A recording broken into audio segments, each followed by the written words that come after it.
four French drivers at the French Grand Prix trying to win this on the final lap. The three wide again, Guillaume down the inside. Guillaume moves across, they're both in front of Milan and Pouget. But before you know it, we find ourselves here in the very final race of the competition. And then they see truck racing and they think, this is crazy, you know, these are 5-ton machines, 1200 horsepower brake. Oh, look at that switchback. Oh, he's in love and a terrific show off.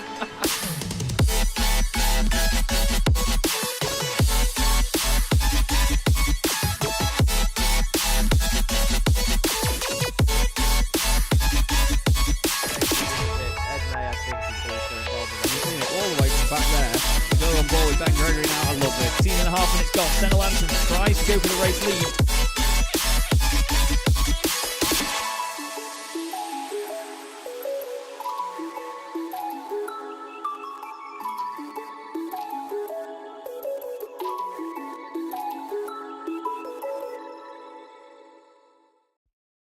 Racing isn't easy, but experiencing it is. iRacing puts you in the driver's seat with the industry's leading sim racing game. Drive on laser scan replicas of the greatest racing circuits from around the world. Go head to head against other drivers chosen by skill-based matchmaking to ensure competitive racing at every level. Compete across all your favorite series. In officially licensed cars, engineered to deliver the most accurate driving experience possible.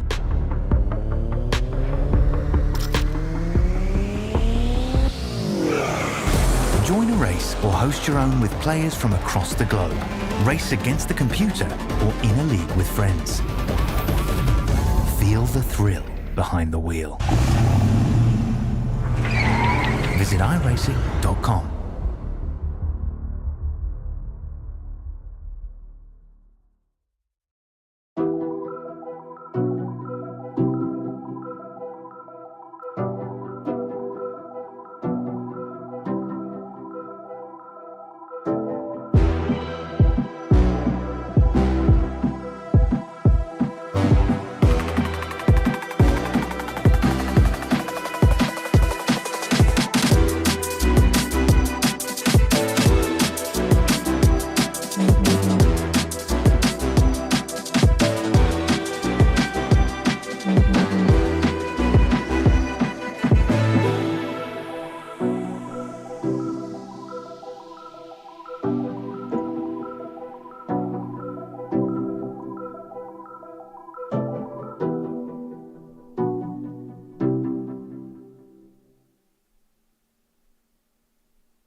Good evening, everybody. Welcome to Chaz Draycott Media, and welcome to another round of the Sim Racing Magazine GT4 Challenge here from Autodromo Nazionale Monza in Italy. The Temple of Speed waits for us, and, well, this racing evening will wait for nobody. This is going to be one of the most exciting races of the season, I can tell you, because strategy is going to be at the forefront of what everybody needs to do here tonight. My name is Chaz Draycott. I'm delighted to be joined once again in the commentary box by Ed May. Ed, you returned to us last time out at the wonderful Ledenon with what a fantastic night of racing we had there, but back here at Monza it's completely the opposite end of the scale, but still exciting, isn't it? Yeah, completely different circuit, flat as you like, really, isn't it, compared to the elevation changes that we had at Ledenon, and then also a lot wider circuit as well, a lot more opportunities to go side by side, and also a bit more high speed, isn't it? Plenty of opportunities for slipstream, like you say, strategy, working out, maybe working together as well with some of your opponents to try and upset the rhythm. Don't think it's going to be a circuit where we'll see too much in the way of quiet moments, will we, Chaz? Because it's going to be one of those tracks that always seems to deliver when the SRM GT4 Challenge turns up at Monza. Yeah, definitely. We've had a lot of pivotal championship races here as well, actually. Some titles even decided at this circuit in the past, so I'm definitely excited to see what goes on this time around. Here is the championship standings, by the way. This is how it currently looks. Niels Kaur, after a fantastic time with a first place and a second place at Ledenon, has now extended his championship lead. Taylor Adams will have had a very stern word with himself, let's say, because he led the races twice on the night at Ledenon and spun from a lead twice. James Holman did really well as well, especially in that second race after being backwards at turn 1 and last. He ended up 4th in race 2. Simon Povey, who I believe will be with us for the rest of the season, there's no guarantees, but he's certainly put himself right back in the fight with some strong results recently. Christopher Smith is right up there as well, with Danny Lee just behind, and Kyle Ridley. It's remarkably close all the way down though, Ed, and then even in the teams championship it's still all to play for as well, isn't it? Yeah, I mean, there's a lot going on, isn't there, up and down the teams championship. In fact, actually, Toby Johns is another driver on a single out from last time at Ledenon. Obviously, there wasn't a huge amount of drivers present, but still, he made some great finishes. I think he picked up, did he get a top 10 in the second race? I think he was certainly up there in the second race. And, yeah, 9th, and I think he finished like 11th or 12th in the first race, making some great points and getting onto the championship standings for the first time this season with 30 points, currently in 20th place. He's had a real turnaround over the course of the season. It's great to see the drivers developing as they go along. Because I think Toby was one of the drivers that was, I think he did one of his first ever iRacing races with the Sim Racing Magazine GT4 Challenge. I think it was it the Road America special event? It was the Cours au Mans where Toby made his first appearance at Le Mans in the Porsche 911 GT3R. Or was it? No, it was the. I think it was the Cours au Mans. Yeah, it was. What car would that have been? It was the GTEs, wasn't it, that we had in there? So it would have been the 911 RSR, the GTE car that he would have been driving for the first time. So yeah, it's been great to see that improvement, and we've had a number of drivers like that as well, where they've started their sort of iRacing league racing journey with us here at Sim Racing Magazine, and they've continually improved time and time again. What I'm going to quickly do for Mark Johnson's sake is delete whatever spec map I have for him, because it seems like on his car there is a spec map somewhere that needs deleting. So I'm just going to quickly do that at my end, and the paints will refresh for everybody. But we look here at Taylor Adams, who is a man that's going to be kicking himself after the last time round, isn't he, really, Ed? Because losing the lead twice in the way that he lost it would have been very frustrating. Yeah, both him and I think his teammate Matt Slight would also be needing to have some stern words with themselves after last time out, because both of them had some real just dire moments, I think, in that race. It didn't quite work out for him. Taylor Adams needed twice get into the lead of the race, and then within about 10-15 seconds afterwards immediately lost it just by himself. Yeah, and that's something that really does just take a mental toll on you. As well, in the teams championship they have lost ground, I believe, to RD Simsport as well, following some excellent performances from James Holman, especially getting up the order. Christopher Smith, he's just in behind the two Simrig cars, and the Aston Martin, I'm not entirely convinced by its strengths around this circuit. It's more of a car that benefits in the medium speeds. It's got good stability through those corners, but really struggles to get the turn in, especially the acceleration from the slow speed, because the traction drop always tries to kick in and it just completely cuts the speed of that thing. So it's going to be interesting to see how the Astons get on. I know for a fact that BMWs are going to be in paradise around Monza when that car gets to the sort of topper end, or the top end of that sort of rev range, especially in the higher gears. It just gets those extra few kilometers an hour that the other cars just don't seem to have. It's nearly 2 minutes a lap round here at Monza, and the top 19 cars are separated by less than a second, and there's many of them that are separated by mere thousandths. I mean, Goffin and Johnson are 2 thousandths apart. They're both only 5 thousandths off Dean Powell. It's remarkable. Rob Sharp and Mike Murphy in 10th and 11th, 3 thousandths between them. It's just great how close this championship is all the time. There's 3 thousandths between John Barnes, who's done really well actually in the McLaren, in 3rd place at the moment. John is usually a top 10 runner, to be fair to him, but he's done really well here and got that McLaren up into 3rd position during this practice session, and maybe not so much with drifts like that, John. A quick thanks to our championship sponsors, Oris Digital, Crockery Direct, Derbyshire Holiday Homes and Bespoke Shelters. Very much appreciated. We love our sponsors and they are always great to speak to. I actually had a quick chat with Simon Povey, who is here again tonight in the Sponsex CDM Esports Pink machine. And without blowing too much smoke up his backside once again, we're going to actually look at Kyle Ridley, because he told me that he had a quick chat with Kyle after the last round, and it was the first time he'd properly spoken to him. Obviously, we had a chat with Kyle as well about his night and how much he benefited from the sprint racing once again. And he was saying that Kyle's just such a lovely bloke. You know, he's such pure enthusiasm, like he's in it because he loves it. And we've got a lot of drivers that have this enthusiasm for it, and there's such a good time going on in the SRM community, isn't there? That it's just such a joy to be around it all. Yeah, and it's something as well that we say about the community is that it is international. I mean, Carl Ridley's racing from all the way down in Australia.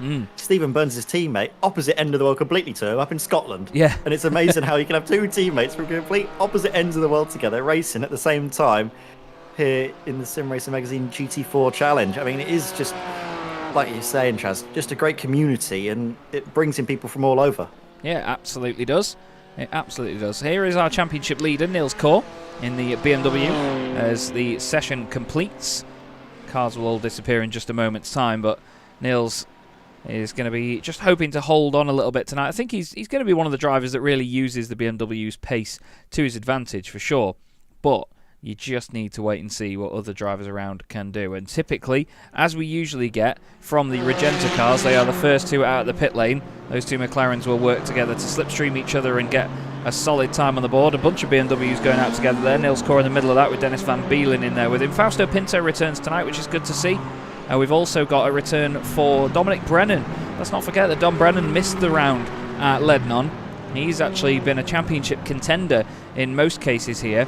Ryan Penny and Kim Such both making their way out onto the circuit as well. They're the two teammates. Now, it was a bit of a change actually for the the Oris Racing green and yellow team for this evening. Unfortunately, we won't have Heinz Mayer or Ralph Mayer with us for this round, and maybe a couple more. Unfortunately, their mother passed away just the other day. And obviously, we send our best wishes to Ralph, Heinz, and the family as well, and our condolences, because they're such lovely blokes. They support the championship so much, and it's lovely to see that they've got the support of their teammates here as well. Ryan Penny and Kim Such running this black livery with the South African wing end plates as well, still with the Oris Digital logos on the cars as well. It's a lovely touch and a great gesture as well. And again, another highlight of just how together this community is.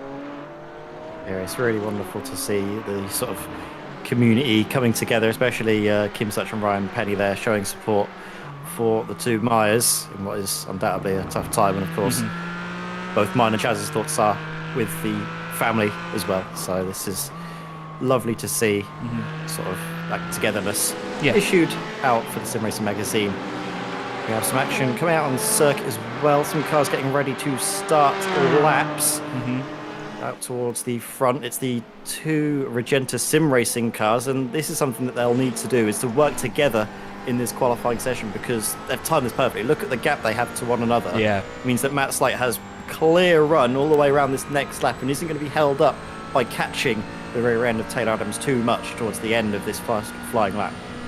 Quick hello to everybody in the chat as well, by the way. Martin Kenyon, even though he is on track, did say hello earlier on. Channy as well, who has been jumping into a number of the broadcasts recently, saying good evening, gents, looking forward to this one. And Lord of Chaos, afternoon Chaz, what troubles have you been causing at KCVG? I wasn't sure that it ever told you when I was playing Tower Simulator 3, but I literally recorded a video on that just about an hour ago that will come out on Friday. That's an air traffic control game that I play for anybody that hasn't seen it before. A brand new airport, Cincinnati, came to the game the other day, and it is a lot of fun. Too many cargo aircraft for my liking, but it's a lot of fun. Thomas F has just said he might need to reboot the session here, Chaz, because it should be Monza combined. Not sure I agree, to be honest, Thomas, but to be fair, maybe a special event or two in future, Ed. It's a mighty old circuit, Monza combined, however you look at it, isn't it? I wonder if Monza combined has rain enabled on it. That'd be interesting, seeing the cars on the bank in the wet and the rain. That's an idea, isn't it? Oh, Christ, I'm going to add that to the spreadsheet. Andy, get an invoice ready. Flipping it, that'd be diabolical. But that's one thing, actually, that I was discussing with some of the drivers in Discord today, that the GT4 cars, unfortunately, at this point, not rain-enabled. To be fair, I wouldn't want to change our sort of weather rules partway through a season anyway. But going forward in future seasons, if we do get rain for the GT4 cars, which is a category that does regularly get updates here on iRacing, then we should be looking at just an unlikely setting, and then maybe on circuits where it's a bit more famed, where you have wet weather like Spa or even the Red Bull Ring, you know, it's got its own climate there, or if we go to the Nürburgring, for example, then we'd maybe sort of bump the likelihood of rain up a little bit just to keep it nice and spicy. But we look here at Matt Slight, who is keeping it spicy as ever. He's just been allowed through by his teammate Taylor Adams there. Clearly, Matt was on a hot lap, and he's the one that's been given the slipstream this time round, and they're going to swap the honours, let's say. Let's see what Matt does, because some of the drivers before were into, I think, the 156s. They were doing a mighty fine job of some of the initial laps. It's 156.96 for Matt Slight. 2 seconds ahead of Taylor Adams. Obviously, Taylor backed out of that, so it's understandable. Mike Horder next up in the Aston Martin. He's nearly an exact second off Matt Slight. Paul Goffin goes quicker. Keep your eyes on Simon Povey. He had a purple sector 2. In fact, he still does. Drew Fletcher did a purple sector 5. They're all going for it, aren't they? Here we go. Simon's actually timed this really well because he's getting a nice slipstream from, I think that's one of his Spontech stablemates just up ahead. Simon only good enough for 3rd place, but Niels Kaur doing what he needs to do for his championship up onto the front row provisionally. Look at this whole gaggle of cars. That's going to be a bit of a nightmare in terms of potentially checking one another up. Want to really do what the Regenta guys are doing of just being a pair, swapping around lap on lap to get clear track while also with the benefit of the slipstream. Yeah, definitely. We look here at Rob Sharp. He crosses the line in the gorgeous Auberis Racing machine, car number 86. He's gone 11th quickest at the moment, but as you see, no slipstream for him at the moment. It's Taylor Adams now that is putting in a purple sector at the beginning of the lap. I like how Rob's changed that livery, actually. He's got a bit of green on it this week as opposed to the purple that we saw last time. Here's James Holman, by the way. He got into the session last minute after having to install the latest iRacing update, the patch that came out. So he's, again, back into a session with little practice, but we know how naturally quick James Holman is. Look at this train of cars, Ed. It's constant and it's brilliant. This is wonderful to see, but it can also potentially have a bit of an adverse effect, especially when you've got a driver that maybe makes a mistake up in front of you. You all have to slow down and check up. There's a possibility of getting contact that might invalidate a lap time as well by being so close together. It might help sometimes as, there's a bit of a moment there for James Holman just going through a Scari. I think he F4'd that. Yeah, he got out of trouble very quickly there, but it looked like it was just a tap on one of the sort of sausage curves on the inside, a little bit too much that unsettled the rear and then sent him round. Taylor Adams has gone 2nd fastest here in the Regenta Sim Racing McLaren, so it's still his teammate Matt Slight that's on pole position. You do get a point for pole position in this championship as well, so it's worth going for. Dennis Van Beelen's going well. He's up in 5th place at the moment in his BMW, but as we've discussed, the Beamer will be difficult to beat here. Dean Powell goes 4th fastest. Christopher Smith splits the 2 McLarens at the front. Niels Kaur stays in 5th. Kyle Ridley goes up there. Gary Tall goes 10th. Mark Johnson 12th. Penny goes 15th. Kim Such goes 19th. And Danny Lee did not improve on his time. I don't think he put a valid one in last time. It's his teammate just behind him, Dean Powell, that's gone 4th quickest. Simon Povey is down to 7th. We've got a few drivers that haven't put times in yet. Fausto Pinto, Stephen Burns, Efkan Berkier has returned to the championship tonight as well, but he hasn't gone out in qualifying yet, so not sure if he'll be seeing the evening through. Stephen Burns is all on his own here, but using the clear road to his advantage, rasping his way down. Actually, that effort by Dean Powell is very impressive, especially in the Aston Martin that is not really a favoured car around here. Doesn't quite seem to come into its own. Maybe coming through sort of the final corner up towards the Scari as well, it might be quite nice and able to attack those corners a little bit more than, say, the BMW or the McLaren, which could be where some of the lap time is made up, but I just think in the course of a race it might struggle a little bit more.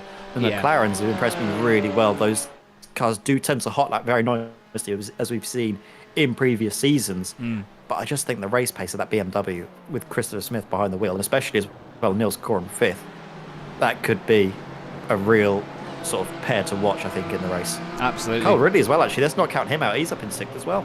Yeah, so the BMW's all going really well at the moment. It's an amazing spread of talent in this field. I mean, we've said it before that anybody within the top 15 could realistically win a race every single time we go to a new circuit. Yep, Slight does indeed improve again, so he's nearly 2/10 clear at this point. Ben Chalcraft, by the way, he's trying to confuse me tonight because he's also in a white and green livery that isn't the same flavour of Seabrooks crisps as his teammate Mike Murphy. You can see there's a slight difference because Ben's got a sort of white bonnet, whereas Mike's got the green. So they are different, but they look very similar at the same time.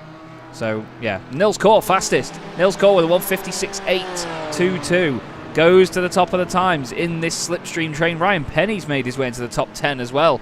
Great effort by Ryan. So this is, I mean, quite a topsy-turvy session. Povey goes quickest now by over 1/10 of a second.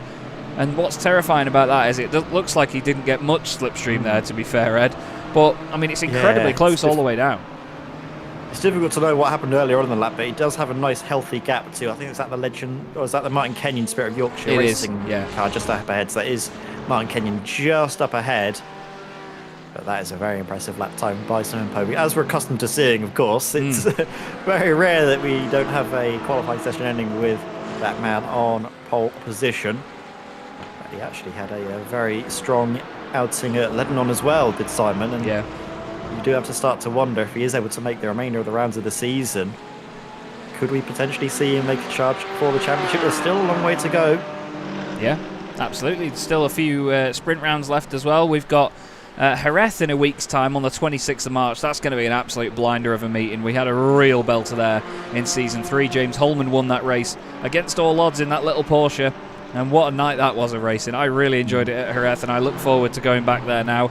We then have a week off, and then we head to Phillip Island for the final sprint race night of the season for rounds 12 and 13. Then we go over to Japan. We go to Twin Ring Motegi, and then the Suzuka International Racing Course for the end of the season. Suzuka would have been a very exciting place to try and get a bit of rain in, wouldn't it, if we were going to get it anywhere, Ed? Final round of the season, a little bit of rain. Bit of drama. I said, yeah, do like a little mid-season patch, and we'll just not tell anyone. Yeah, definitely. It's a shame that we don't get the rain for the GT4s, but like I say, as soon as it comes out and it's within a realistic time frame and doesn't sort of muck up our season partway through, we will go for it and change it. Nils Kaur is still second ahead of Slight, then Smith is fourth, Kyle Ridley's just improved, Mark Johnson's just gone 14th, Dominic Brennan down there in 15th place, Gary Tall as well, now down in 17th place. Whoa, dearie me, BMW jumps out of the way there. I think that was, no, it was not Stephen Burns, it was Kyle Ridley that has gone underneath the marshal's post. But wow, scary, scary moment there. But I don't want to say this is a topsy-turvy session because I don't want to offend a number of the drivers that are doing a little bit better than they normally do, but it's so great to see it so mixed up. I mean, Danny Lee's down in 12th position. We've got Ryan Penny in 10th place. John Barnes is still inside the top 10. But it's just all over the place. This is brilliant. It's like it is raining because it's just throwing all the form book and the sort of on-paper pace out of the window. Yeah, and I think the issue with Danny Lee is that while he can get the laps in together, he's just a little bit too close to his teammates, so he's having to back off into the corners, losing time, so he's not really gaining any benefit from the slipstream. Sure, he's able to gain time on the straights, but the amount he loses in the corners, having to back off, it's not really helping him out all that much. We'll see, of course, if he'll shut me up with this lap time that he's currently on. No improvements in the first or second or third sectors, though, for Danny Lee as it stands, so it's not looking like a great one for him in these dying 3 minutes of the session. Again, be careful not to run too wide through there. A number of drivers I think I've seen run a little bit too wide and invalidate their lap times as a result. In fact, I can hear just a little bit of a lift off from Danny Lee. I think he knows this isn't going to be a real attempt at a fast lap, so instead he's giving himself the space to really make the most of the slipstream next time around. Dennis Van Beelen still going well inside the top 10. He's a second off Simon Povey, but he's still putting in a solid effort right now. Dominic Brennan's having a bit of a blink in and out by the look of it. Fausto Pinto's just improved and gone 19th fastest ahead of Paul Goffin. Toby Johns, John Roberts, Drew Fletcher and Kim Such next up. Then it's Martin Kenyon, Stephen Burns, Peter Brill. James Holman is back out on the circuit, which is good to see. I think he just jumped out of it and, well, recouped, basically, after having that spin. But he's not had as much practice for this evening, so I'm still excited to see how James gets on because he always does tend to surprise us. He is very, very quick indeed. But we've That's got as well, actually, just ahead, has done a purple first sector, so he's one to watch out for. Simon Povey as well, actually, on this lap has done a purple second sector. So those two McLarens going very nicely indeed in these closing stages, as they often tend to do. It's just in those last few moments where we see a lot of improvements from those McLarens particularly. We absolutely do. Rob Sharp just improved as well, but he's only gone up to 12th place at the moment. Rob still recovering, I imagine. He broke a number of ribs early on in the season and wasn't able to race with us, but it's great to have him back on track. I think he's still just getting back up to pace. Then again, he scored a decent amount of points at Ledenon. But only a minute and a half left of the session now. Now, we don't use iRacing's heat racing system when we have our endurance nights, so we don't have to sort of cut the session off as soon as it hits zero. As long as the drivers have started a lap before it hits zero, they can finish said lap. So let's see what Matt Slight can do here, because he hasn't improved in the middle sectors, but he's got a purple sector 4 out of this. What's the last one looking like? It's a personal best sector 5, and Matt Slight's still 3/10 off Simon Povey, but he gets himself onto the front row of the grid. And that is all so important here at Monza, because any track position you can get in qualifying is free track position. We have asked the drivers not to completely go over the white line there, so they're not really taking the mick out of it, which is good. It's been a bit of a gentleman's agreement, let's say, between the drivers before. There's a few in the background doing it just as I say that, but it is what it is. There is always going to be people that go over it and try and sort of shorten that. We look here at John Roberts in the Mercedes, one of the few Mercedes in the field, actually. As James Holman is the only other one with us tonight. It doesn't seem like Philip Hopley's here this evening, which is a shame. But we hope to see him back in future rounds. I have to say, after Ledenon, I would have thought John Roberts was... He's not really having the best of rounds here at Monza. I'm not sure what it is about the Mercedes particularly that isn't really going too strongly around here. I mean, James Holman as well, currently, I don't think he's actually set a lap time. Is he even on? He's on our circuit right now, but he hasn't even set a lap time. So it maybe just the car is a little bit too tricky to handle, maybe through some of the slower speeds. I mean, he's in a good place to be, isn't he, James, at the moment? Yeah. Currently in the middle of the two Magenta Sim Racing McLarens. We know how quick they are, currently occupying 2nd and 4th on the grid. Maybe this could be a last-minute improvement from James Holman. And unlike Ledenon, where the qualifying session, when it went to a checkered flag, that was it. The drivers are able to complete the laps that they are on, because this is not a heat race. This is just the one-hour endurance race that we are more familiar with here in the Sim Racing Magazine GT4 Challenge. Yeah, this is our bread and butter format, this, and they are just as exciting as the sprint races, although, you know, away from a bit of the controversy of the Winter Series sprint racing, here in the GT4 Challenge, when we've really used the format to its best possible sort of guise, it's been awesome, absolutely awesome, and it continues to be exciting. Where does Holman get himself on the grid? 13th place, just ahead of Mike Murphy, just behind Ryan Penny, so he is not going to be too chuffed with that. We've got Paul Goffin improving and Mike Horder as well. Across the line. Taylor Adams did improve as well, but just not in his position, Chaz. So that's the fine margins between himself and Niels Core at this moment in time. Mike, that's Horder for the championship as well. Horder improved, but it seemed like the lap didn't count. It didn't bring anything up, so he stays where he was. Niels Core's got a green middle sector. Not sure he's going to improve enough to go up a place. Let's see. Oh, there's a green sector at the end. That might be it. Oh, just not enough. Kim Such behind. He improves and goes 20th fastest. Ben Chalcraft currently 17th. He crosses the line behind Simon Povey. See where Ben ends up. He flashes Simon to say thank you and goes up to 9th place. He's over the moon with that. Brilliant stuff by Ben Chalcraft, and he will be the final car to cross the line and complete the session. Everybody else has got onto a lap, but what an improvement that was there. 17th up to 9th. Danny Lee ends the session 17th on the grid. We're going to have to sort of take our time looking through this grid, because you could honestly, maybe except a couple, you could really throw the form book out the window now, Ed. That is one of the most mixed up grids we've seen in a while, and it's going to provide a very exciting race, I think. Yeah, it really is. I mean, we can see throughout the grid that there are some really interesting little battles, and I'm particularly excited to see Matt Slight and Niels Core, because obviously Matt Slight is going to do everything he can to help out his teammate Taylor Adams, starting in 4th place, battling with Niels for the championship, but they can't lose sight of the man in 1st place, Simon Povey, because he's a bit of a dark horse as well. Yeah, definitely. Simon, as long as he keeps the results coming as they have been doing. I mean, he was, 1st and 3rd at Ledenon, and Niels Core took a win in the 2nd race and 2nd place in the 1st race. So, you know, they've both been putting in solid drives. But just because Niels is the one that's leading the championship and he's effectively the guy that they're chasing at this point, they really have to keep their eye on the mirror as well, because Simon will be there to take advantage of any moments and try and take this win. So we'll have a look at the grid then. And it is Simon Povey on pole position. That's another championship point as well to go towards the tally. Matt Slight starts alongside him with Niels Core in 3rd place, Taylor Adams in 4th. Christopher Smith doing everything he can for RD Sim Sport at the moment. He starts 5th. Gary Tall in 6th place, had a good qualifying as well. Then it's Dean Powell and Kyle Ridley on the 4th row. Ben Chalcraft improved to 9th, as we saw just at the end. And Dennis Van Beelen scores himself a top 10 in qualifying. John Barnes will start from 11th place alongside Rob Sharp on the 6th row of the grid.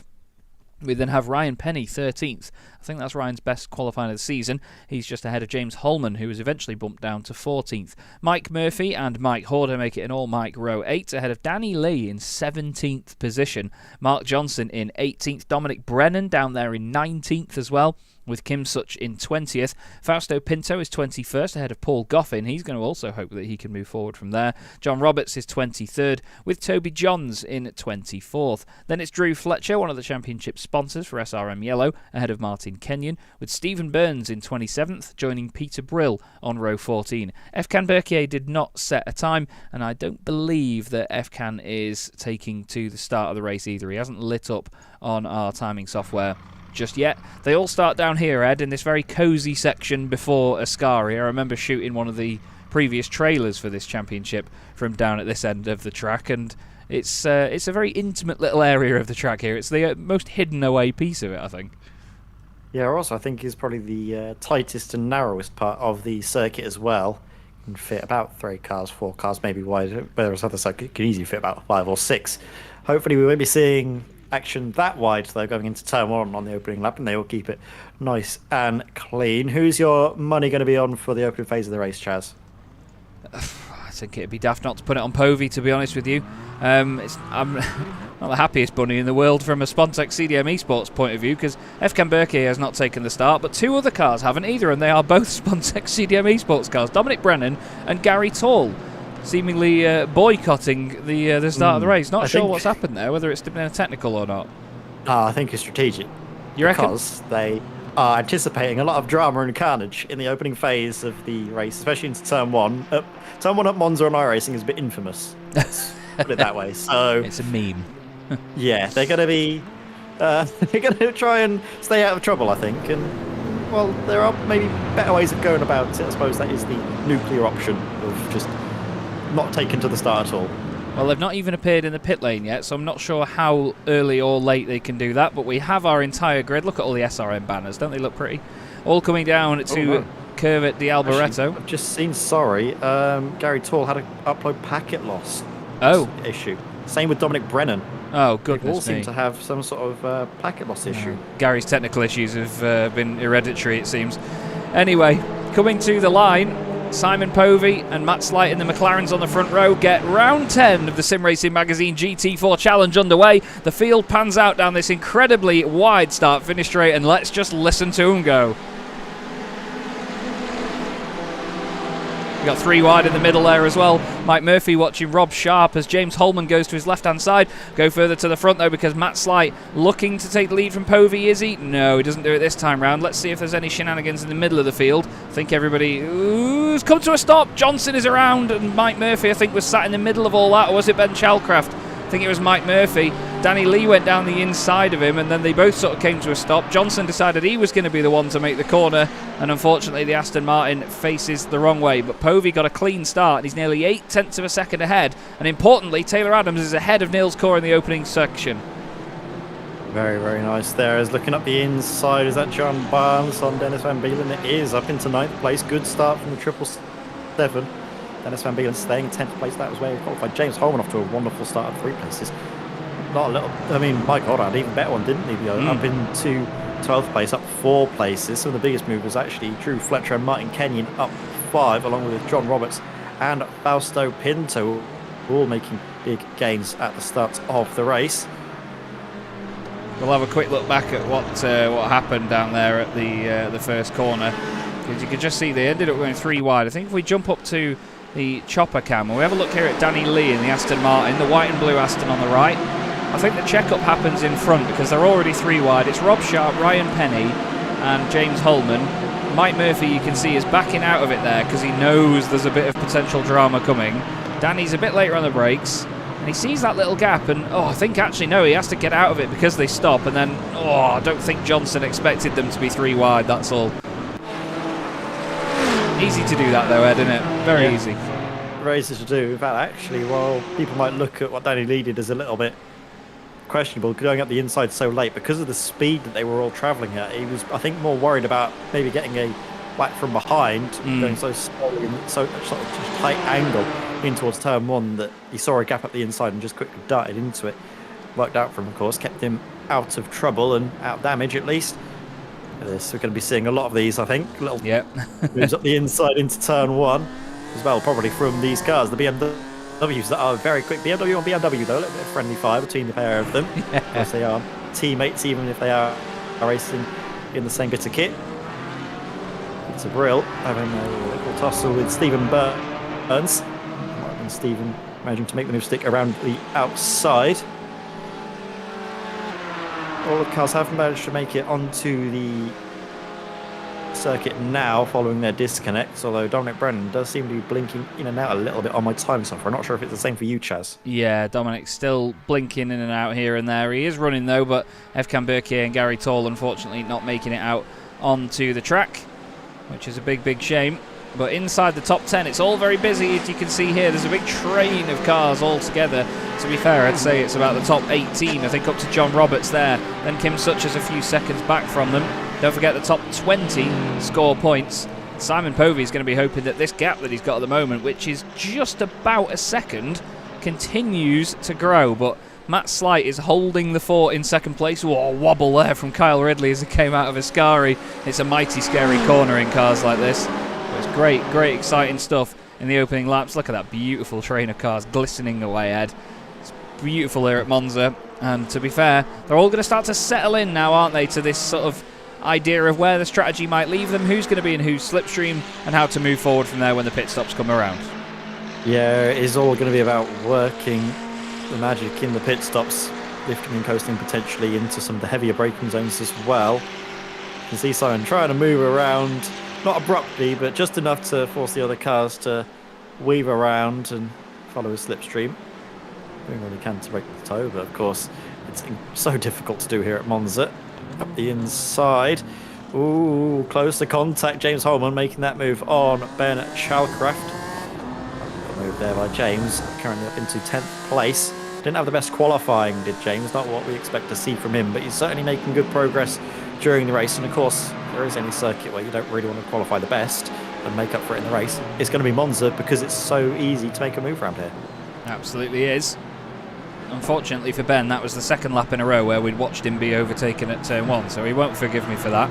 Danny Lee is onto the back of this as well. He's got Rob Sharp just in front of him in the... I'm sorry, I always tell you how good looking that car is, but it is absolutely stunning, especially this season, with the shiny green down the side of the Alboris racing machine. But he's got that Aston Martin filling his mirrors. We've had many a battle where we've seen the Aston Martin be a lot wider than the Porsche, although theoretically the Porsche ends up being very wide indeed on the defensive, as Horder there getting ahead of Ben Chalcraft. The Aston Martin going past the BMW in a straight line is not something I expected to see tonight, but maybe it's just down to the run that he got. Let's see how they sort this out into Ascari. Ben has said no, after you, Sunshine.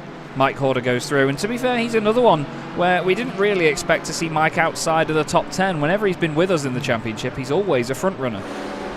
Yeah, I mean, Ben's definitely not going to be happy with you, Chaz, seemingly catching every single time he's been overtaken so far in this race. That was another one there. Mike Horder will benefit from that one.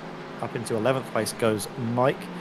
Currently the top 10, I think, starting to close up on especially the top 5, actually. Simon Povey's 1 second advantage has now come down to 7/10 of a second, now into the 6/10 of a second range.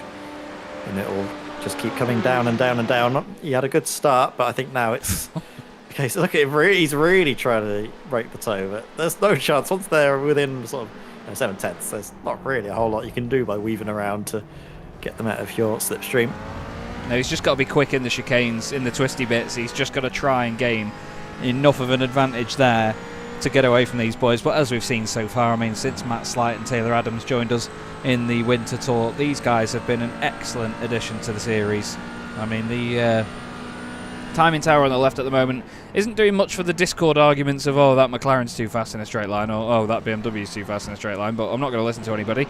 Mark Johnson's just had a bit of a moment here down at turn 1, Ed. A little look here. Car looks very jittery from our perspective. Is it jutting around for a lot for you, Chaz? Because it looks sort of quite unsteady there as he was turning into the right and then the left-hander. It just seemed to break away from him into the gravel, losing out a few positions, but luckily rejoining without any major contact, or any contact at all to speak of, really. Back onto the back of the train as well, so he's got some opportunities to make those places back. Drew Fletcher here and Toby Johns side by side through the first of the Lesmos. And Drew gets in front of the McLaren and into another point-scoring position. He and Stephen Burns are the biggest movers in the field. 6 places gained each at the minute. And he's actually got his teammate Paul Goffin in this fight here with Martin Kenyon involved as well. Another battle a bit further down the order for the final point-scoring positions. And Toby Johns, actually, by the look of it, having another little look down the inside of Drew Fletcher there, just trying to get an idea of where he could make a move, but nothing doing this time round.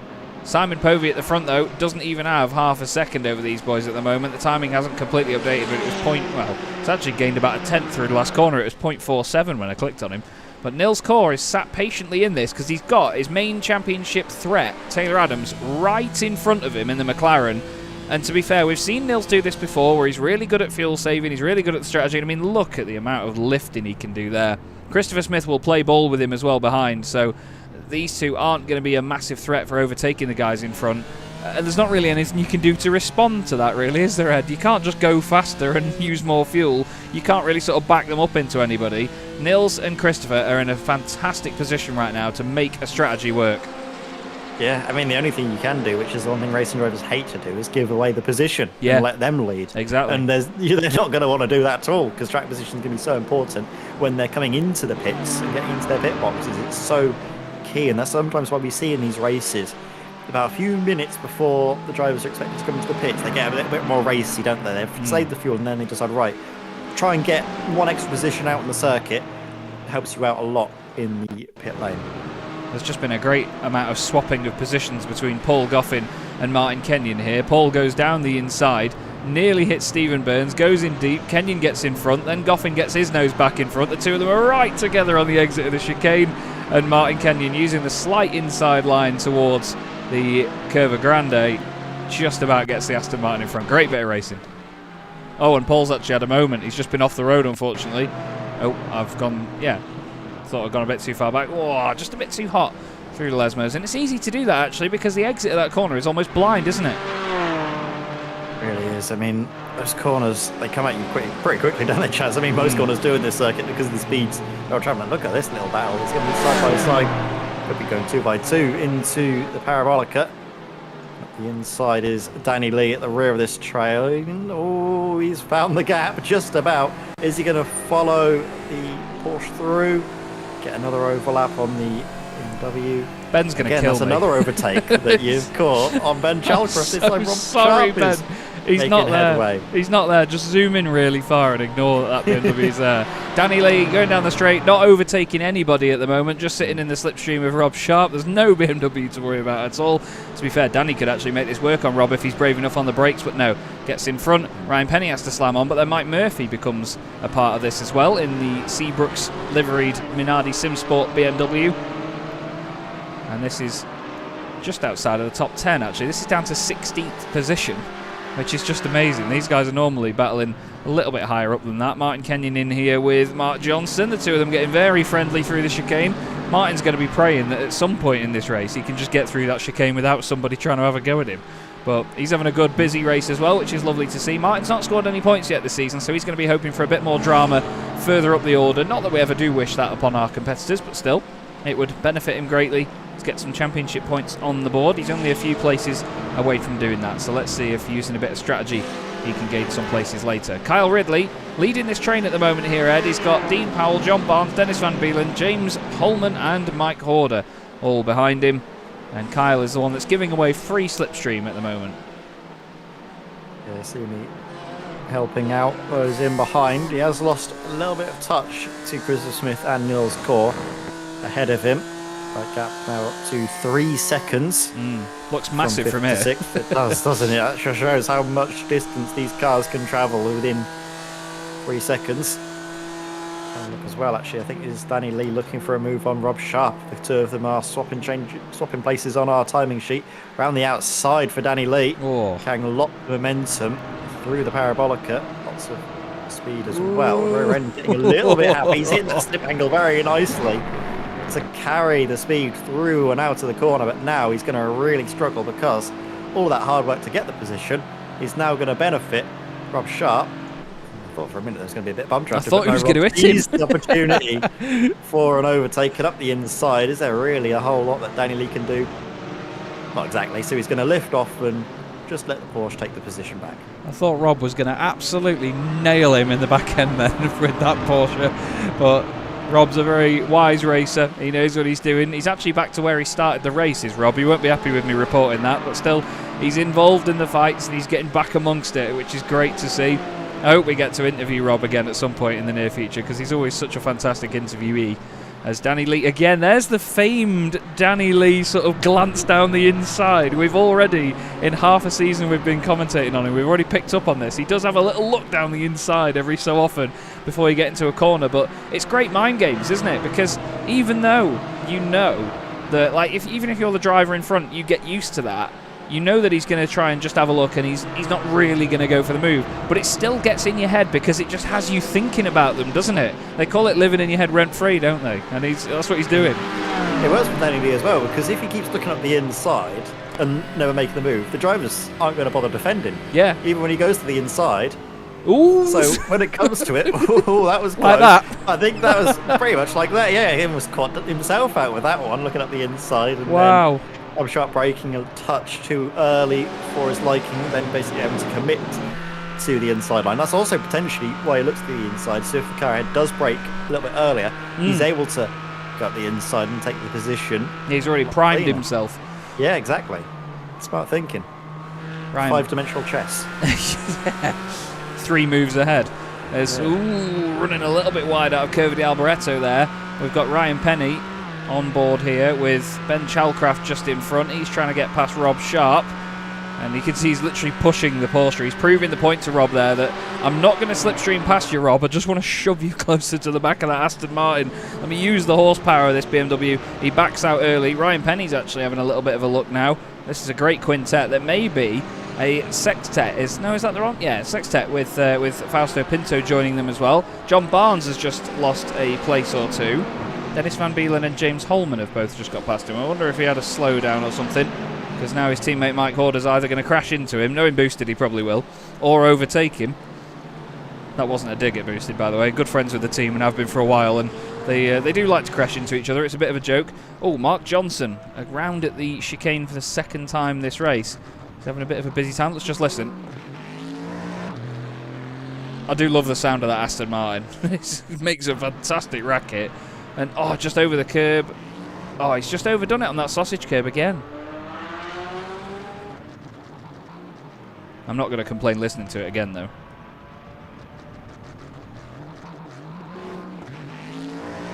I'm running. What a noise. But yeah, it's just such a problem corner for him again over the curbs. He's really pushing it hard, but it's great to see the drivers are, they're not giving up. But no matter where they are on the grid, they push hard and go for every inch of circuit. It's all Ryan Penny just getting into the back there of, I think it was that Mike Murphy, just a little bit too hard into the corner, and then gets the car pitched around into a spin. It's a shame to see that, though. Yeah. It's a shame because I was going to say, until there was, I remember we spoke about it after Daytona earlier in the season, but there was an update to the damage model, and it seemed like the car behind was the one that always sort of bounced off the car in front, which wasn't always going to be the case in real life, and it's become a bit of an issue for the drivers, and unfortunately we're still seeing that as a side effect. This quintet at the front of the field, though, Povey, Sly, Adams, Core and Smith, still going strong. Ryan Penny's had another drama now at Curva de Alboreto. Gets back on the circuit. His teammate Kim Such goes by, but Ryan unfortunately losing yet more positions. Just the back end got away from him. And to be fair, he lets off the brakes so the car rolls back off the circuit, which is good stuff. And then it's already in reverse, unfortunately, which is a shame. But I was going to say, this quintet at the front, nothing really changing position-wise, but you've got to argue here, Ed, that the BMWs at the back of this are certainly going to be the ones to watch after the first set of pit stops, or at least later on in the race if they come back out behind these McLarens again. Yeah, I mean, we see sometimes even in clear air that the BMW is lighter in sort of the fuel usage compared to the McLarens, and that isn't even taking into account slipstream. And obviously Regenta Sim Racing are doing their part as well for saving fuel. The only car that hasn't been able to do any of that is Simon Povey, but I don't know if we go on board with Simon towards, especially into the first hairpin, or the first chicane rather, if he's going to be lifting as well, or if he's basically just going full track. Well, I think a good place for it will be Curva de Alboreto as well down here, just to see what he's doing pace-wise. Helmet looks so strange from here. It's got a sort of shark mouth on the front. Wow. Do you think he's lifting? He is lifting. Yeah, they're all lifting. What the heck? That was a colossal lift for a race leader. but they are all playing the same game here, which is really interesting to see. Because normally, I mean, we saw it earlier, Simon was weaving all over the place. He knows what's happening now, he knows what the score is. And they're all backing each other up, but they're not actually losing time. Dean Powell into the pits. Click on him, Chaz. Very early. But he's maybe getting himself out, we've discussed this before, getting himself out of a situation where he is lifting and coasting, because then he can just get a couple of laps now to go completely flat out for just a few laps to use that clear air to his advantage and gain a bit of time. Yeah, it could work out for him, as Danny Lee is continuing to lead lead this little trio from Rob Sharp and Ben Chalcraft in the mix. He's been trying lap upon lap to catch up to Mike Horder and the train up ahead, but it's so difficult when you don't have cars up in front to get slipstream off of, because you're sort of just stuck there. Having a look at his last lap, he did gain a little bit of time though on those cars up ahead, and potentially Rob Sharp and Ben Chalcraft are aware and might be quite happy just to sit behind, maybe do a bit of bump drafting. Yeah, absolutely. It looked like they got very close there, but Ben made it clear that he wasn't going to make a move on the Porsche. He was just sitting behind him. Well, again, it's just great to have so many of these cars from different manufacturers all in such close proximity, especially in the middle of the field here with the Aston Martin, the Porsche and the BMW together. We've got Mercedes and McLaren and Porsche battling here actually. McLaren of Toby Johns ahead of Drew Fletcher. These two have swapped places a few times over the course of this race. But at the front, it's very much McLarens and BMWs, but I think a lot of us expected that, in fairness. You know, a lot of people do say about the straight line speed of these cars, and it's been a talking point for a few seasons now. But still, Povey continues to lead this race. Once again, in the Spontex CDM Esports Pink Machine, it's the two Regenta Sim Racing cars. Then Niels Kaur, who is now flying the flag solo for Satellite Racing in this championship. Unfortunately, his teammate Ryan Walker had commitments elsewhere and had to back out of the series, but it was good to have Ryan while we had him. And Niels is now trying to take a championship victory. Leads the championship by a very tasty 16 points after Ledenon, so he's really opened up that advantage, and that's why he's probably so comfortable to sit here right now, Ed. There's only a few race meetings left, only 4 more meetings after this, so he's definitely not got a lot of pressure in terms of securing big points over Taylor Adams. Yeah, he is obviously in the driver's seat and can afford to sacrifice a few points here and there in the sake of just safely bagging enough that he isn't going to be under threat coming into the final race of the season. You can see Stephen Bird's in the pits, Martin Kenyon just ahead of him, also going up onto the jacks as well. Drivers are able to take tyres at the same time that they take fuel in these GT4 cars. Only a couple of tyres though, you can't do a full set, so drivers often opt to do the front two, just because that's seemingly where most of the wear is on these cars. They don't overcook the rears because of the traction control, but they do scrub the fronts just because they take a lot of speed into these corners, especially the couple of Lesmos we've just gone through now. Yeah, that is one of the real pinch points of the circuit. The front right takes a hammering as well as they go up to Ascari, where we're going to go through here. I'll stay on board with John Barnes as well, just so you can see what the McLaren behaves like through these corners. You can see it bobbling around quite a bit, especially on the braking zone as well. Ascari's got a bit of a bumpy entrance, and then there's a huge sausage curbs either side. You really are going through the eye of a needle here through that set of corners, and the car will easily break away from you, but John, by the look of it, has it all under control as they head down now towards Curve de Alboreto one more time. Lap 11 of this race. Always feels like you've done a lot more laps here at Monza, but it is quite a long circuit, so it's easy to get lost in the fact that you've probably only done about 3. As side by side just in front there actually. We've got James Holman trying it on Kyle Ridley. They go side by side down the start finish straight. Kyle was really wide out the final corner. John Barnes has gone in the pits, so too has Rob Sharp. So those guys deciding that they want to crack on now and use the free air and clear air to their advantage. We'll show you how many pit stops people have done, by the way, so you can see who is the highest placed of those that has pitted. And it is Stephen Burns in the BMW, Martin Kenyon, and then Dean Powell down there in 22nd, 23rd and 24th. But there's a lot more people coming in the pits now, Ed, actually. There's quite a train of them. Not that we can see them from that camera angle, thank you. But there they are, just at the far end. The gorgeous iRacing pace car there in our foreground shot. Simon Povey is now starting to push a little bit because this little quintet seems to be getting bigger, doesn't it? It seems to be spreading out a bit. So I think he's realised where he's saved the fuel. Maybe if he saved enough for a lap. And now he's absolutely cracking on. looked a little bit more urgent, is basically what I'm trying to say. Yeah, he seems to be, and I think this is the time when the drivers know that they're probably going to be coming in on this lap, so just open up the tanks and just go full beans for what we'll presume is the final lap for these drivers before their first pit stop. Let's see, again, avoiding those sausage curves on the inside, and then properly attacking that final corner as well. Careful not to do it too hard though and get a slowdown penalty.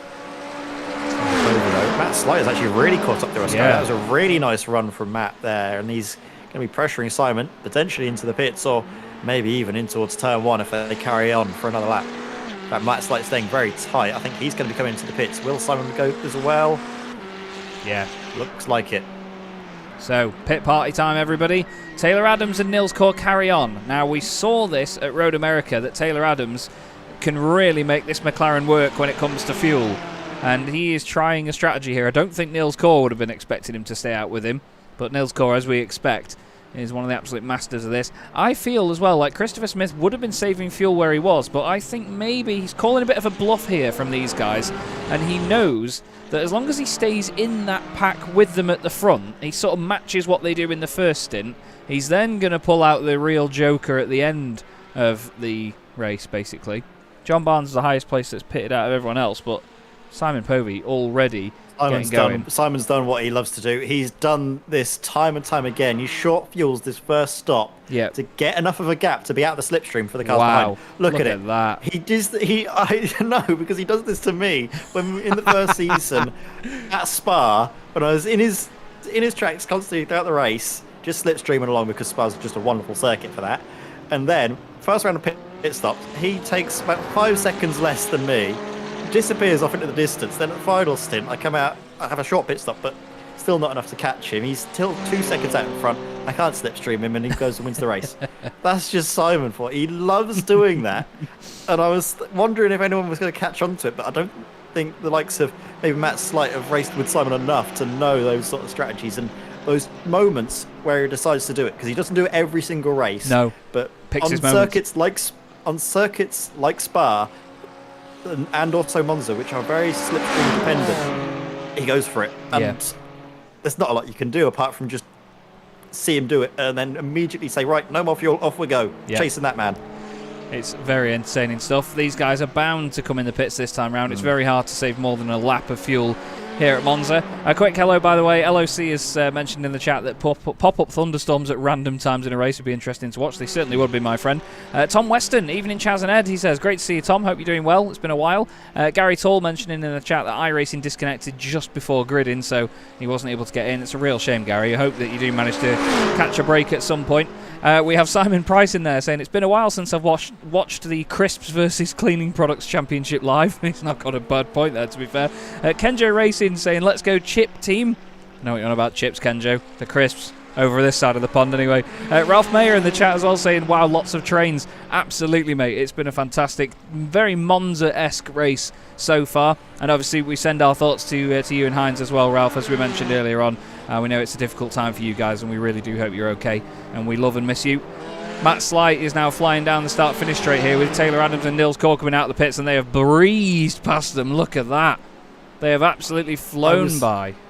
I was wondering if potentially Matt Slight was going to give the call to his teammate about what Simon's done and potentially see if Taylor was going to short fuel as well, because he got the intel, but I don't know if Taylor thought about doing it as well. So you've seen them now drop back. We know that Simon's next stop is going to be longer than those in behind, but by how much?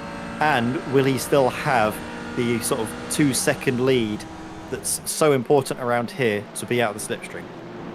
You did you can tell you play Counter-Strike, Ed. You did a very Counter-Strike-esque thing there, and you mentioned Intel in a broadcast. That's a very CS:GO caster phrase, isn't it? Getting intel on people. I like that. Here's the Seabrooks Wonders. You can see how the liveries are almost reversed now, as we get a brilliant demonstration of it. I need to check the flavour of what Ben is running tonight, because he did mention it to me earlier on today. He always does. He gives me an update every time. He says, I wasn't sure what to run tonight, but it's the Lamb and Mint Special Edition from last year. He says it has a hint of the tricolor about it. He says you can easily tell Mike and I apart because his scheme is green and white, whereas mine's white and green. I love Ben, man. He's so funny. But again, great creativity with these liveries, and the Minardi Sim Sport guys are always a laugh.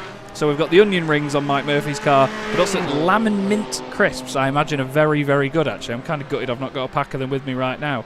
But Ben Chalcraft running in 14th. Fausto Pinto's having a good run. He's in 15th position. Stephen Burns, biggest mover in the field as well. He's up 10 places and currently pressurising John Roberts for an extra championship point position. John himself has gained 7 places too. So some of these guys are having a great old run. And, well, they're having a great old battle at the front here as Matt Slight and Christopher Smith go side by side. This is just going to open them up to attack from behind, surely. Surely. Well, look at this now. Matt Slight and Christopher Smith chopping and changing. Christopher Smith, that BMW straight line speed. Just look at it before they even get to the braking zone. Already got the move done. Wonderful stuff. A little bit of a struggle into the braking zone with the extra speed, though. We saw he ran a little bit too deep. And of course, that battling is going to be helping Simon Povey. His gap was about 7.7 seconds. It's now 8.5. Well, it's that, and the fact that the BMW weighs about as much as 2 aircraft carriers as well. It's it's trying to stop that thing is quite the task, but yeah, great bit of driving that by Christopher Smith. Moves himself up into 2nd place. And to be fair, at this stage of the race, it's just about sending a bit of a message, isn't it, as well? Just showing the guys that you're not there just to sit behind them and make up the numbers. You're there to actually have a battle as well and really sort of show your intentions. We're on board here with Dennis Van Beelen, and I was on board with him because a moment ago, before he had a bit of a poor run out of the chicane, he was right with these guys in front. We've got Mike Horder immediately ahead of us, then Danny Lee, then John Barnes, and Kyle Ridley once again finds himself leading a train of cars, bless him. But he's having a good old run up in 7th position. And again, using the straight line speed of the BMW to its advantage around here at Monza. No clue why the... Danny Lee emerged in all of this as well. He was well back as he managed to short fuel to get into this fight also. I look at his pit lane time. It seems actually similar 21 seconds. to those around him. Yeah. So he's just really had a monster sort of in-lap and out-lap and got himself in the mix. Up now 9 places after that little overtake on John Barnes through Ascari. I'm really sorry about the overlay blinking in and out. I'm not quite sure what's causing that, everybody, but hopefully it does stop doing that. Usually it does that if we update some of the information mid-race, but it's just started doing it a lot on my end, so I do apologise for that. We're just about to hit halfway through the race here in round 10 of the Sim Racing Magazine GT4 Challenge here on Chaz Draycott Media, and it's Simon Povey leading the race after an interesting strategy call once again. Christopher Smith in 2nd place with Matt Slight, Niels Court and Taylor Adams in there with him. James Holman is now up into 6th place from 14th on the grid. Look how ominous that Mercedes is, just making its way towards us. Looks like it's barely moving, but it's doing over 200 kilometres an hour right now as it powers down towards the chicane. A quick thanks once again to our wonderful championship sponsors. Without them, this would not be possible. So thank you to Oris Digital, Crockery Direct, Derbyshire Holiday Homes and Bespoke Shelters. And of course to Andy Marston as well, the man behind Sim Racing Magazine. It's great to have his blessing to run this championship with the SRM branding. And to be honest, I just love the yellow windscreen banners and number boards and all sorts. It looks beautiful. Anyway, interesting race so far, Ed. We're at the halfway point now, mate. Lap 16. And to be fair, there's a lot of strategies here that could still match up in interesting ways towards the last stage of the race. Yeah, definitely. I think Simon's certainly pulled the ace from up under his sleeve there because he's now got 9.5 seconds to the cars behind. He keeps building lap on lap. His last time around the circuit was nearly 0.7 of a second faster than 2nd and 3rd and everyone else in behind. That was a monstrous lap by Simon. Only 0.2 off of the best lap he did at the start of the session. That was with fresh tyres, so, and probably a lighter car as well. So he's really pushing on. You can see as well how close he was getting to the gravel on the exit of Ascari. He is going basically qualifying laps now. I don't think we can imagine he's going to be fuel saving. We'll see if he does into Alboreto. No fuel saving at all there, was there? Not as much as he was doing before. He knows this is go time and, well, no time like the present, to really push. Stuff the downshift protection. He nearly put the valves through the rear window. Yeah. He's absolutely nailing it. It's funny actually because I'm gonna call him out live on air, but Simon earlier on when we were talking today, he sent me a couple of GIFs to explain what he was going to do during this race, and he said stints 1 and 2, and it's literally a cat driving along looking in its rear view mirror the whole time with cars behind it, basically meaning he was going to hold them up, give them all slipstream, and then stint 3, it's a McLaren going very fast, very sideways round a corner. So I think maybe qualifying changed that, because he wasn't expecting to qualify on pole by the look of it. But yeah, he's absolutely going for it now, and these guys behind are all having their own little ding-dong. And like you said, Ed, he's just opening up that gap. 10.3 seconds now.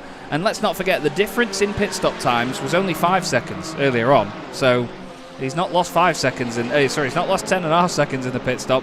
So even if they all pit for the same amount of time at the end, or it even flips the other way and they gain 5 seconds on him, he should have a healthy lead. Yeah, he should do. And actually, that is not quite the fastest lap of the race so far. That honour goes to Taylor Adams with 1 minute 56.85. But it's still only 2/10 off of that time, when you can imagine that Taylor Adams had a huge helping of slipstream. He was in that sort of several car train. So it's amazing to see Simon putting in those lap times on what's essentially a clear track.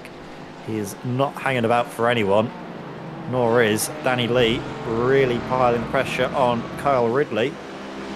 Danny Lee has had a great race so far. Not the qualifying he was hoping for, but he's more than making up for it in the race. James Holman as well, actually, another driver we've got to say, has not had the best qualifying, but in the race he's up into 6th place.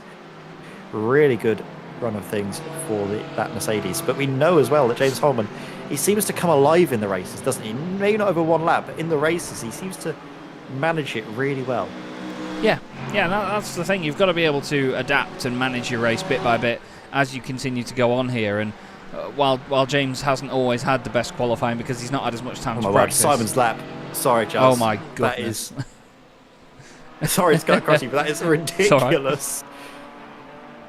The guys behind were a second slower on that lap. 57.7, 57.7, 57.4, 57.7. Simon just did a 156.7.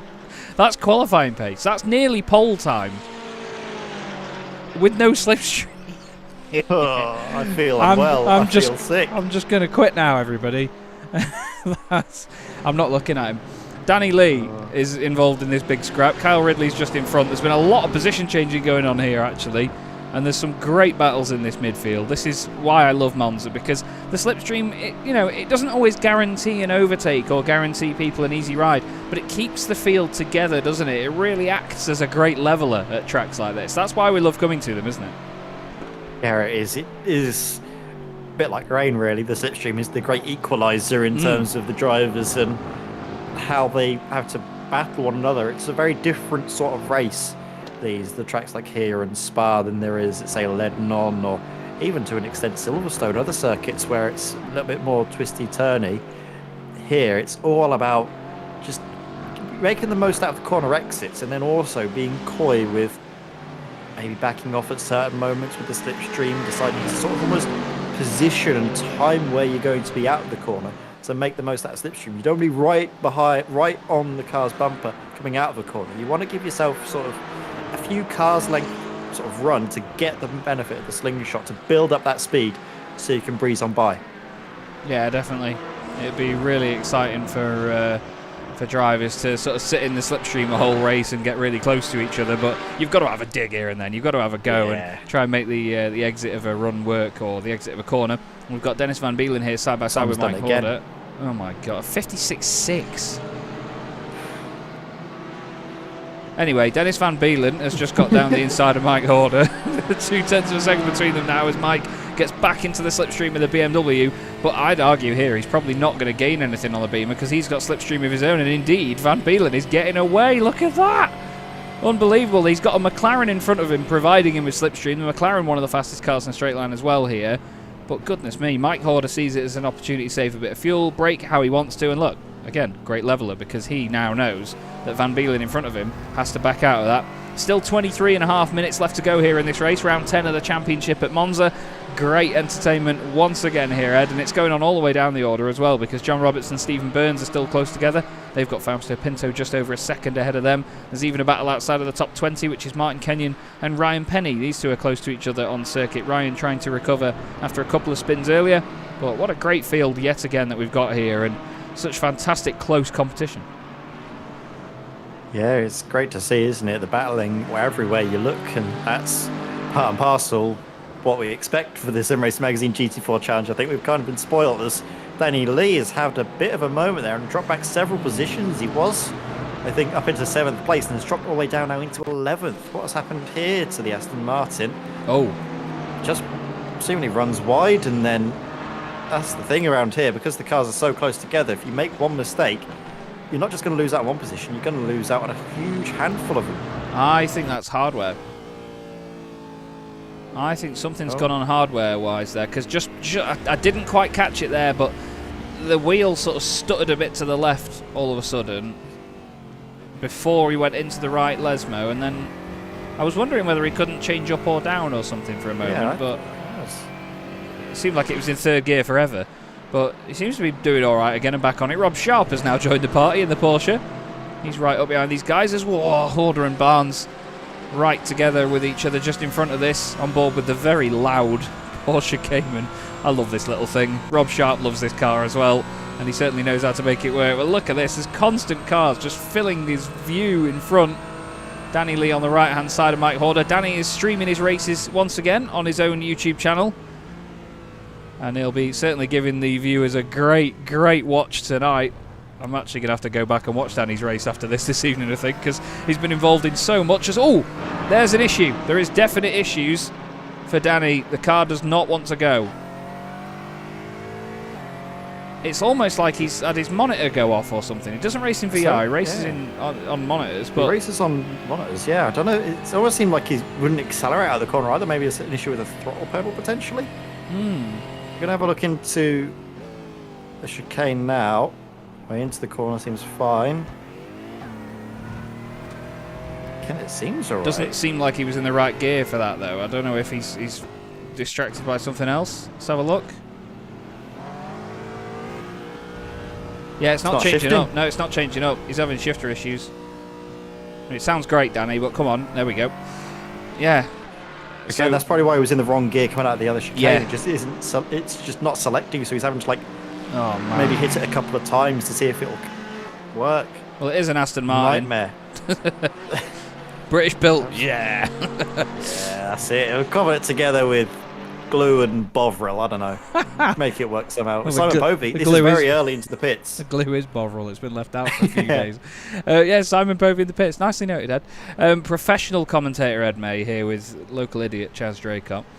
We have Simon now coming into the pits, and his previous stop 17.9 seconds. The typical stop for everybody else has been about 22, 24 seconds. And it's a long old pit lane, so you lose positions very quickly here. Keep our eye on the pit time. Not that you can see it live, I do apologise. But it's going up from 12, 13, 14, 15 seconds now. I'm expecting it to be about the sort of 20-second mark. Maybe even a little bit longer than that. 24.1.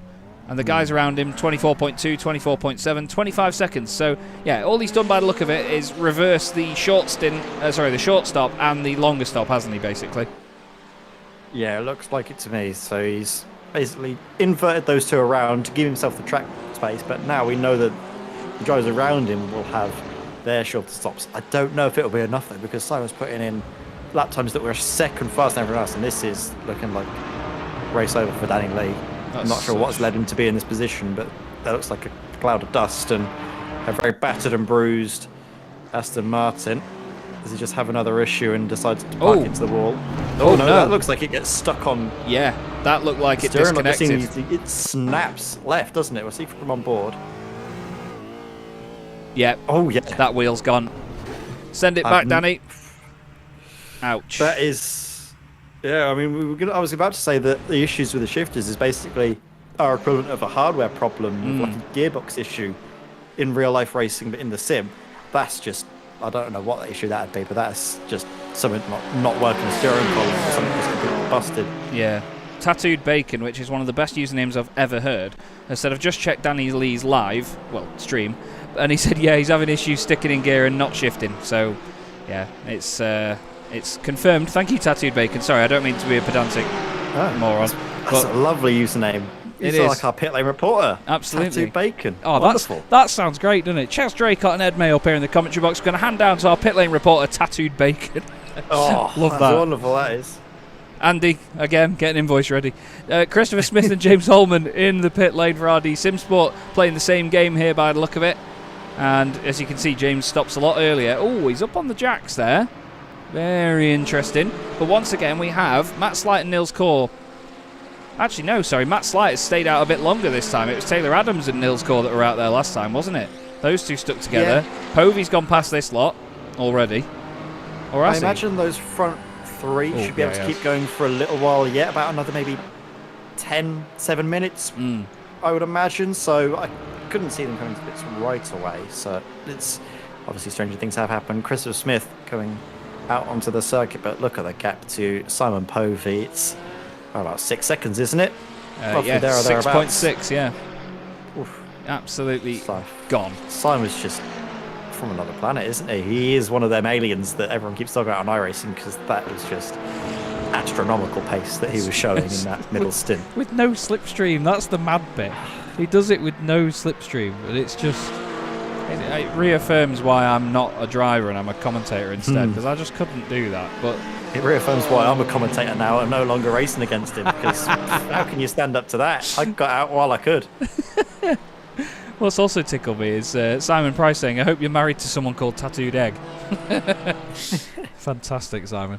There is the lead trio. Yes, there's three of them there. Matt Slight, just ahead of Nils Core, just ahead of Taylor Adams. I think trying to... I don't know what message they could possibly send to Nils Core here, just to try and unsettle him a bit by having the Regenta cars together, because obviously Taylor Adams does not want to see Nils in front of him at this stage. But it's not like Matt is going to use any sort of chance to back Nils up into him, because at the end of the day he's not really going to benefit from that, because they're just going to lose more time to Povey just in case there is a potential chance of them having anything to do with him towards the end of the race. We have Taylor Adams sat behind the absolute housing block that is the BMW M4. But to be honest, it's been another very controlled drive by these guys, hasn't it, Ed? You know, we praised Simon for what he's doing at the moment and the amazing pace that he's had, but you can't take anything away from these boys. They've run a fantastic race so far and really kept their heads together when they needed to. They've not overdone it. They've just kept themselves in solid contention in a really tough race to run. You know, it looks easy just following the cars in front of you, but to do that, fuel save and think about strategy the whole time and still run at the pace that these guys are running at, it's mighty impressive. Yeah, but Chaz, I think you've got the opposite of a commentator's curse, because as the word Simon Povey left your lips, he's just set another rapid time, another 56.6. That was a 6.96. Jesus. But still, insanely quick with a purple final sector as well. He's got to be listening to us. He probably heard us talking about how he hasn't quite got the fastest lap, but he's still setting great times, and then immediately just goes faster and faster and faster. And while he isn't currently in first place, he will be by the end of the next round of pit stops, almost certainly. He absolutely will be. Matt Slight, though, he's doing a great job here in front of Nils Core. Nils in the BMW does have the slipstream, but you could argue that he's going to try and save as much fuel as possible for the final stint of this race. Less than 15 minutes to go. We're into the final quarter of the race here in round 10 of the Sim Racing Magazine GT4 Challenge. And thanks once again to our sponsors, Oris Digital, Crockery Direct, Derbyshire Holiday Homes and Bespoke Shelters, and of course Andy Marston, the man behind Sim Racing Magazine as well. Chaz Draycott and Ed May up here in the commentary box, and on standby we have our pit reporter Tattooed Bacon, I believe, ready to let us know what Danny Lee's latest issue is. It's a real shame to lose Danny from the race though. I mean, he's such a character and obviously doing a lot for the exposure of the championship as well, showing all of his viewers and everybody that follows his great YouTube channel. It's so fantastic to have a superstar like Danny along. You know, I'm not going to blow too much smoke up his backside because I've seen the brews that he makes and they're really milky. But still, it's just a shame to have a front runner out of the race for a technical issue, isn't it? Yeah, it is. But again, it's part and parcel of sim race, and hopefully those issues do get resolved for the next race. But still, it is something that a lot of drivers have had to deal with. I mean, Gary Tall himself had issues at the start of the race. He wasn't actually able to take the start, nor was Efkan Berkier. So both of those two having basically technical issues that stopped them from racing as well. So it's not been an evening for stable connections or stable hardware, but it has been an evening for excellent racing up and down the field. It started to opened up a little bit. Some drivers have made pit stops, others have stayed out, but into those last moments we will see the action burst into life, and I think with a little bit more of an edge to it, because those drivers know that there isn't any more fuel saving to worry about. It's just full pelt from now to the end. Absolutely is. James Holman seems to have lost a bit of time here. He's behind Drew Fletcher as he comes out of the pits, and James Holman's been in the pits 3 times, I can tell you, so I'm not quite sure what has gone on there, but James now back out on the circuit, and he's down to 18th position. He was just behind the sort of top 5, wasn't he, at one point? And now it looks like a 15-second potentially stop and go, maybe speeding in the way into the pit lane. Oh no. Not good. Not good at all. Biggest mover in the field is still Stephen Burns, by the way. He's gained 13 into 14th. John Roberts, just up the road, has gained 10 places. And inside the top 10, Mike Horder has gained 10 places from 16th on the grid. But he is still due a pit stop at this stage. We'll show you who has pitted and who has not. And as you can rightly see, Simon Povey is the highest placed of those that has pitted in this race so far. He's just coming through around Curva di Alboreto once again, and he's going to start another lap here at Monza. And it looks like everybody now, except for the top 3, would have pitted after this lap. These guys are really making this stint last. Wow. Yeah, I said with around about 10, potentially 7 minutes to go in the race, we're going to see them into the pits, and it looks to be working around about where we expect Matt Slight, Nils Corin Taylor Adams. But it was actually Matt Slight who came in earlier than the pair of Nils Corin Taylor Adams. So we might see Matt Slight come into the pits first, and then maybe a lap or 2 later, Nils Corin Taylor Adams make their final stops of the race. Still, don't think they'll be able to save enough in that final stop, even though it might be shorter than Simon's last stop. I can't imagine that it'll be enough to stay out ahead of him, just because Simon's, those laps that he did midway through that race, and even now, to be fair, the times he's putting in are ridiculous. His last lap was a 57.1, whereas these drivers are all doing mid-57s, 57.5 for Matt Slight out in front of the race. So it's just Simon, and with clear air out in front of him, ridiculous pace around here. I mean, let's put it this way. It's not going to be the same for the guys at the front, but a lot of the pit lane times, including pit stops, has been about at least 40 seconds for pretty much everybody else in the field. Between 41 and 46 seconds, I'd say, is about the average. And Simon is only 26 seconds, well, 25 and a bit now, behind Taylor Adams in 3rd place. So even if these guys have a 35-second pit stop, Matt Slight comes in, but Nils Corin Taylor Adams do not. It's as we said earlier, wasn't it, Chaz, that Matt Slight came in a lap earlier than those 2. Yes, so very true. Him to come a lap earlier this time around. So it's not too much of a surprise, but it is a surprise that it was maybe a little bit earlier. It's around about, still with 10 minutes to go. I thought he could have pushed it for an extra lap. We'll see what these two can do now that they don't have anyone in front to tow them along. But the gap to Simon is now 25 seconds, so he's still going to have a good maybe 5, maybe 10-second advantage as Matt Slight gets going again. Where is Christopher Smith in all of this? Here he comes down the start-finish straight. We'll go on the front right camera. There you can see the McLaren.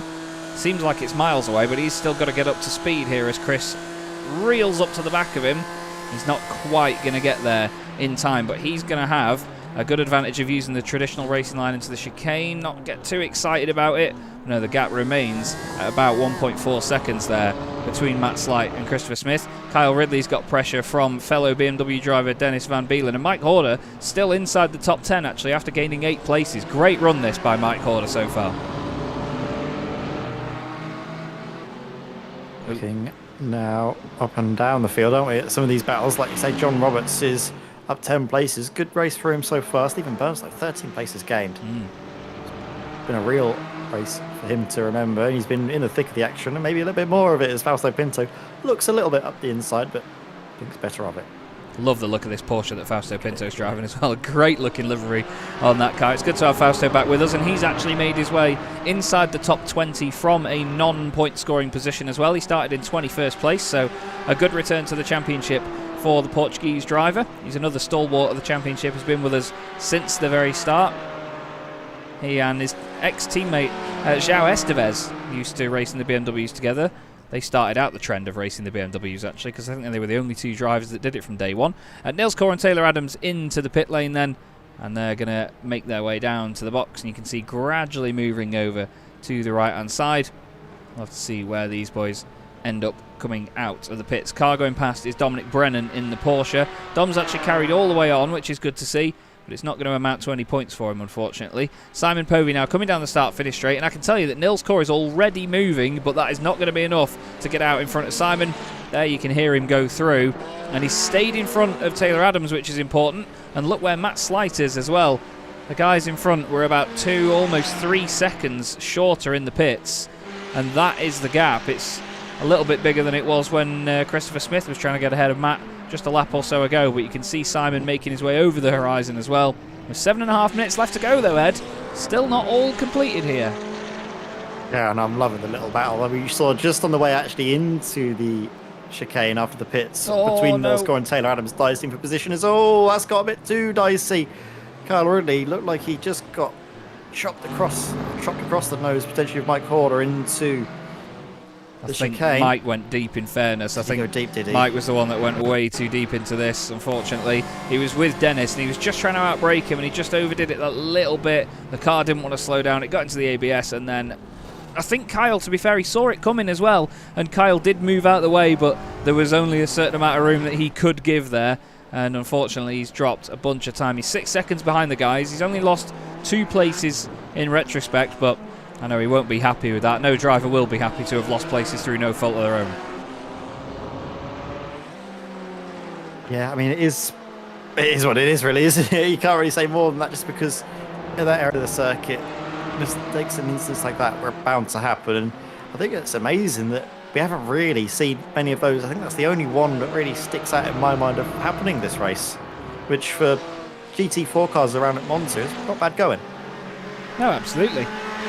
It's been another great example of just how, I don't know, it's not an underrated category as such, because people know how good GT4 racing is, but as I always say, it's usually a subcategory to something else. It's like a, not a support category as such, because they tend to race in championships that have other cars on track that are quicker, like GT3s, or even sometimes the likes of like LMP3s over here in Europe. But it's just when they race on their own and they've only got themselves to think about and no other classes to jump out of the way of and spoil their fun, it's such an awesome category of racing, because they are GT cars at the end of the day. They're exciting, they're supercar based, let's say, but they've not got the colossal amount of downforce that GT3s have. They've not got the power that GT3s have. So they're a lot more like drivers' cars, and they're a lot more sort of wobbly and a bit more slow to sort of see the change of direction. It's just great racing. It's a very entertaining category, as we have side by side now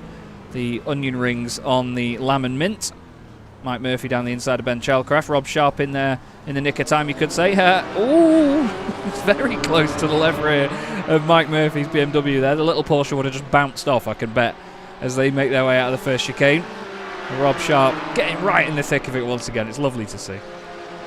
Yeah, I mean, I know what you're saying as well about the GT4s. They are a little bit slower. They're a bit more sort of weighty, so you don't have those direct moves to the inside. But I think as well, we do often hear people say that the slower the here we go, Rob Sharp there going up the inside of Mike Murphy, sort of abruptly cutting my train of thought. Sort of going back to what I was saying, the slower the cars, the better the racing. Absolutely. I don't think that's necessarily the case, but it's more sort of the build of the cars and the way that they move into the corners, because sometimes you can have karts that might not be as quick as, say, sports cars, but sports cars tend to give better racing. And I think it's the weightiness of it, the way that you can transfer the weight into the corners. It's very difficult, but I do get that sort of, I think for me, sort of the touring cars, the GT4s, those sorts of, even like something a little bit slower, like a Ginetta. I think the racing that those bring is wonderful. Same with the Clios as well, actually. Yeah, definitely. I was fortunate enough to commentate on Clios for 2 years here at Monza as well, actually, and what a riot that was. What an absolute riot. 51 cars in the wet at Monza. Can you think of anything more chaotic? I mean, Nils Core and Taylor Adams are saying, watch this, Chaz, we'll give you something chaotic, as they both have a go at each other. Taylor doesn't get the run out of the chicane that he would have wanted there, so Nils has got a little bit of time to breathe. Matt Slight and Christopher Smith just behind this as well. But you're absolutely right. It is often the case that the slower the cars, the better the racing. Less power, less downforce, and it's just more raw racing, because it's down to mechanical grip rather than downforce grip. And I completely agree what you're saying about karting as well. Karting's very exciting. It's a very cutthroat form of motorsport. But the change of direction and how quickly things happen just isn't as easily watchable for me. And it's difficult to commentate on karting. I really do respect karting commentators because it is really tough to cover with the change of direction and just how quickly it happens. But I don't know, things happen a little bit too quickly for my liking. It's just the scale of it, how scaled down it feels. I don't know. But still, I'd say GT4 is one of the best categories out there. John Barnes a little bit hot into the De La Rogia chicane. Loses a little bit of time to the cars in front. But he's got battles all around him here. Ridley and Horder just up the road. And then Chalcraft, Sharp and Murphy having their go at each other here in 10th, 11th and 12th. Even further back, we had a quick glimpse a moment ago at James Holman, who is behind Fausto Pinto, and Stephen Burns as he recovers up the field.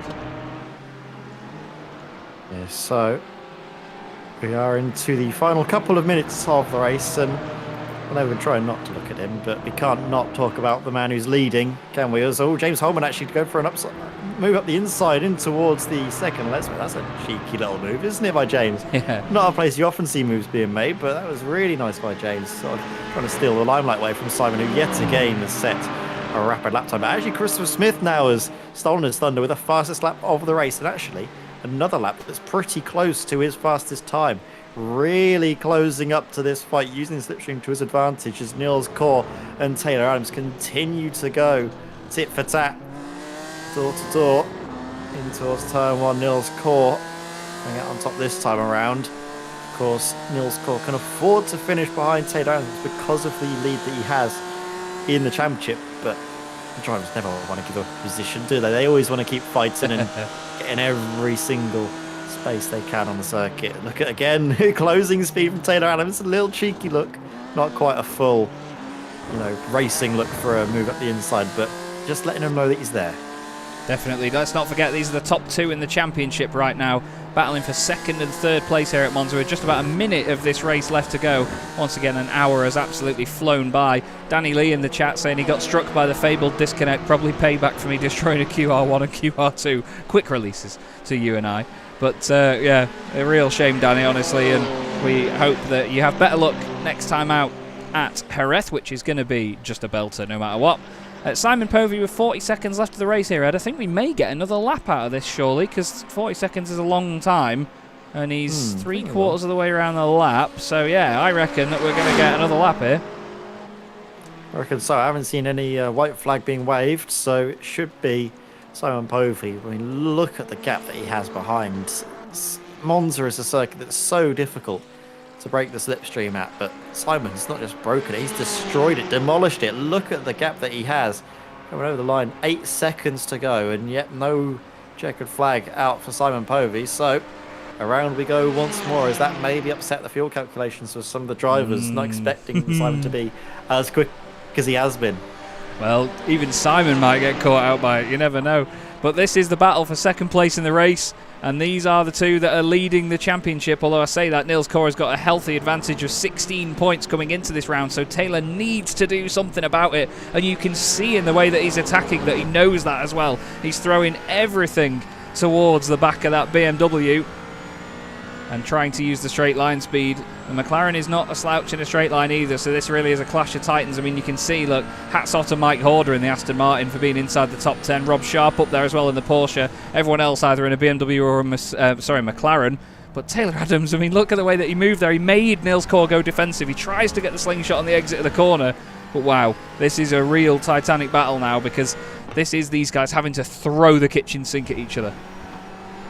Yeah, I think Taylor Adams is quite happy to stay behind for the moment, because if he gets a good run out of Ascari, there isn't a whole lot that Niels Kor can do to defend. If you try and defend the inside, it's so easy for Taylor just to carry the speed, the momentum around the outside. If you're trying to cover the outside line, up the inside, Taylor could easily take you there as well with the extra speed that he has. It's so tricky. As long as Taylor can time it well, get a nice slingshot out of Ascari, he's going to be in for a good position. Look at it already, really opened up the corner, taking a lot of curb. It's a risk he needs to take, and look now at the run he has out of the corner. Will it be enough? Well, it depends how Niels is going to defend this one. We'll keep our eye on this. I think it's pretty well determined who's going to win the race. Taylor Adams pulls out to the outside into the final corner at Curva di Alboreto. I don't think it's going to be enough. Just ahead of them, though, up the road, take a bow, Simon Povey. That's another race win this season in the Sim Racing Magazine GT4 Challenge at Monza. And Taylor Adams has got the run out of the final corner. They're going to go completely side by side to the line between himself and Nils Kaur. Who's going to get it? It's Nils Kaur, just about from Taylor Adams. Matt Slight next up, Christopher Smith. Wow, that was close across the line. Taylor Adams nearly made it work. Great battling. And what about this man, Ed? Very under the radar again. Dennis Van Beelen, 6th place. What a drive. My timing says Taylor Adams got it. No way. My timing screen is saying that Taylor Adams has it. I have no idea which way it is. We go for the iRacing official results. So we'll see what happens when the session is basically closed down and the results generate. Well, I'm going to throw caution to the wind. I'm going to check it in the sim while we're live on air so people can see. I'm having a look as well. You don't need to trust because I'm just doing it now. Oh no, I think it's opened up for you, but it's opened up for me. And Taylor Adams, I think, has taken the race victory by 1,000th. Chaz, that's 1,000th of a second. I am not joking. I will screenshot this and send it to you. That is bonkers. Well, here comes some of the final point scorers. Oh, Drew Fletcher's had to go in the pits. What on earth's happened there? Toby Johns goes through and gets an extra championship point. I think Drew Fletcher will count as finishing the race, even though he was in the pits. That's a bit of a Schumacher moment. Ryan Penny, 21st. But what a fantastic result. A different F word nearly fell out there. I'm so sorry. Simon Povey, what a drive. Good Lord. That was just... Once he sort of showed his cards and showed his hand after that strategy call, it was just unreal. Unreal. What I will do, though, I said I'd do it. I'll open the UI up, we'll click this, and we'll show you. Taylor Adams, by 1,000th of a second, did get second place. Now, there is sometimes discrepancy between our timing software and, obviously, the sim itself, but Taylor Adams did get it. Second place by 1,000th at the line. Let's have another look at that, though, because that was so close. It doesn't even say on my timing that Taylor overtook him. That's how close it was. Didn't give enough time for our time software to register that the overtake had been made. It was right at the death. And this is going to be what 1,000th of a second looks like at Monza. Look at the run. He gets a nice little cheeky look up the inside, and what I love is that he doesn't take the mick up the inside. He sort of just straddles the white line, but not all four wheels cross it, which is what we were asking the drivers to do. And then if we can just edge it up to the line. I can't get a good look. I mean, you can see the line there in the shadow. That is just ridiculous. Absolutely ridiculous between those guys. What a fantastic battle, though. Absolutely awesome stuff. Great entertainment here from the Sim Racing Magazine GT4 Challenge once again. And we'll have a look at our race results, shall we? I can't breathe. Simon Povey wins 8.4 seconds. And there you see the confirmation, actually. Taylor Adams finishes in second, 1,000th ahead. And they're barely 4/10 ahead of Matt Slight. Matt Slight finishes 4th ahead of Christopher Smith. A great top 5 for Chris. Dennis Van Beelen, 6th place. Great drive tonight from him. Kyle Ridley finishes in 7th, with Mike Horder in 8th. John Barnes was 9th. And Rob Sharp completes the top 10. He was ahead of the two teammates, Ben Chalcraft and Mike Murphy, with John Roberts in 13th position. He finished just in front of James Holman, with Stephen Burns in 15th. Fausto Pinto 16th, with Paul Goffin just behind. Then it was Dean Powell in 18th place, Toby Johns 19th, and Ryan Penny did complete the top 20. Drew Fletcher, when he went into the pits, did lose that 20th place, unfortunately. Martin Kenyon 21st, just misses out on points. Mark Johnson had a bit of a tough night tonight, and Drew Fletcher finishes 23rd in the end. Dom Brennan, you know what? Hats off to Dom, because that can't have been an easy race tonight. He was driving around on his own all evening, a lap down, but he still kept on and finished the race. Big tip of the hat to Dom Brennan. That's the top effort, really, considering Kim Such 25th, and then the drivers that did not finish. Danny Lee, Peter Brill, Gary Tall, and Efkan Berkier did not take the start. Well, Ed, I don't know about you, mate. I'm sweating buckets after that. When this broadcast started earlier, I thought, I'm a little bit too hot. I'm actually going to... I thought I was cold earlier, and I'm going to take my hoodie off. But goodness me, I'm absolutely sweating now. Let's talk to a man that was sweating that right to the end, according to our timing software, third, but actually finished in second. Taylor Adams joins us in the box. Taylor, you must be beaming after that. What a battle you had with Nils there. That was so good. I may have deafened Matt because we were in a Discord together and I was shouting it across the line, but yeah, it was mental. It was such a good race. There was so much like thinking the whole way, like, am I hitting my numbers? And I mean, I nearly ran out going down the pit lane at my first stop. So Wow. it was close, but so good. Made up for last week. I was going to say I wasn't really going to bring that up, but it's one of those things in a championship where you carry a bit of a mental momentum with you, and well, one of the difficult challenges here is hitting the numbers, like you said. But to a lot of people, Monza is just a slipstream fest, and that's it. But there's so much more to it, isn't there, when you're actually behind the wheel? Yeah, I mean, this was a track where I felt a bit more. I didn't feel confident at all at Ledenon.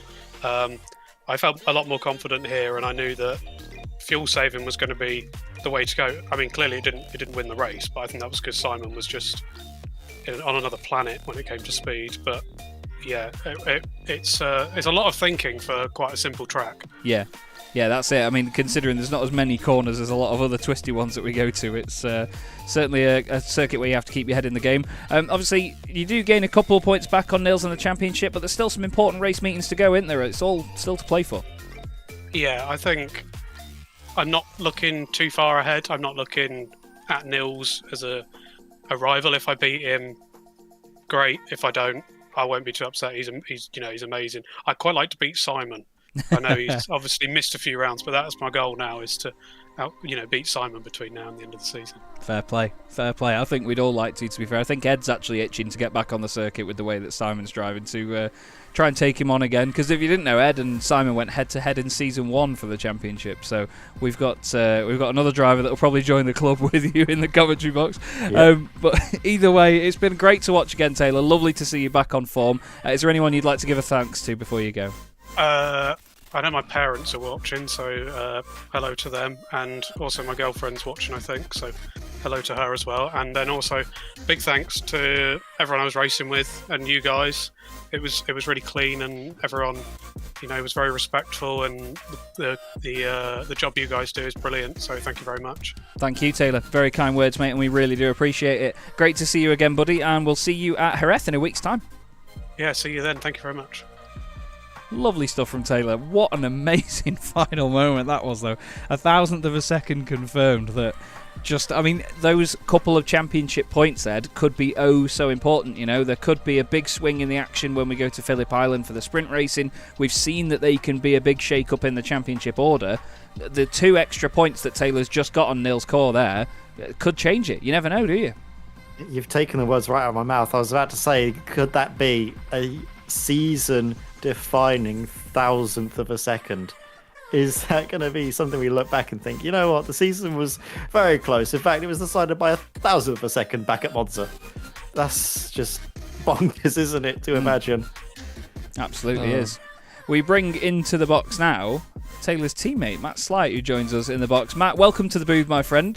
You must be pretty happy after that one, because, again, just like Taylor, you were very busy with doing the numbers and battling away.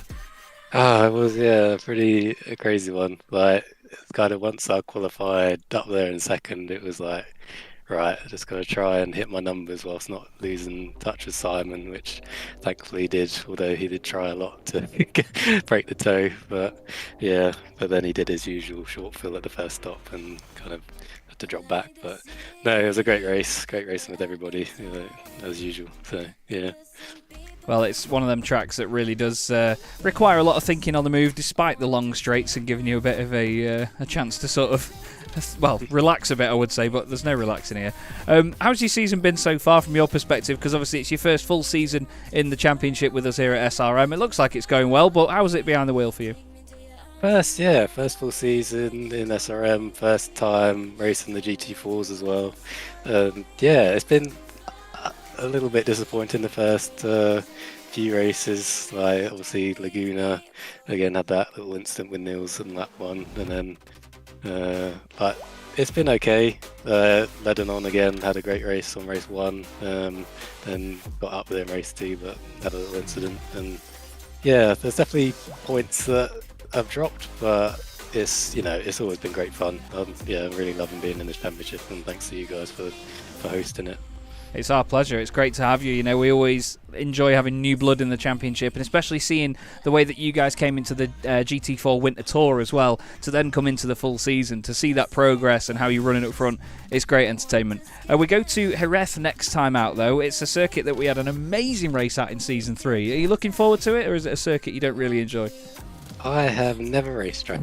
Oh, you're going to love it, trust me. So, yeah, no, I'm looking forward to it. I'll get on the practice and hopefully, you know, be up there again with Taylor and see how we do. Well, we certainly look forward to it once again. Is there anyone you'd like to give a quick thanks to before you go, Matt? I'll give a shout out to Taylor. I mean, he's always best teammate, you know, I could ask for, and he's, you know, been helping me get on the pace, especially with the fuel saving strategy. You know, I wasn't really one to take that strategy until this race, so it was good to learn that from him. And obviously, yeah, like I said, thanks to you guys for hosting this championship. It's our pleasure, Matt. Thank you very much for joining us, mate. Great to have an interview with you as well. Yeah. And we look forward to seeing you in a week, mate. Have a good one. All right, and you, thanks. Cheers. Well, great to hear from Matt Slight there, Ed. First interview with him, and again, shares the same sort of sentiment as Taylor. They're loving being amongst the fights, aren't they? Yeah, and that's one thing that I really enjoyed about my time racing in Sim Race Magazine as well, is that the fights were everywhere. You looked up and down the field, and even if you were having a quiet race, you knew that there was always going to be something happening out in circuit, and it was just wonderful to be a part of. And I'm glad to see that the drivers we have currently and the new drivers that we have in the championship share those sentiments.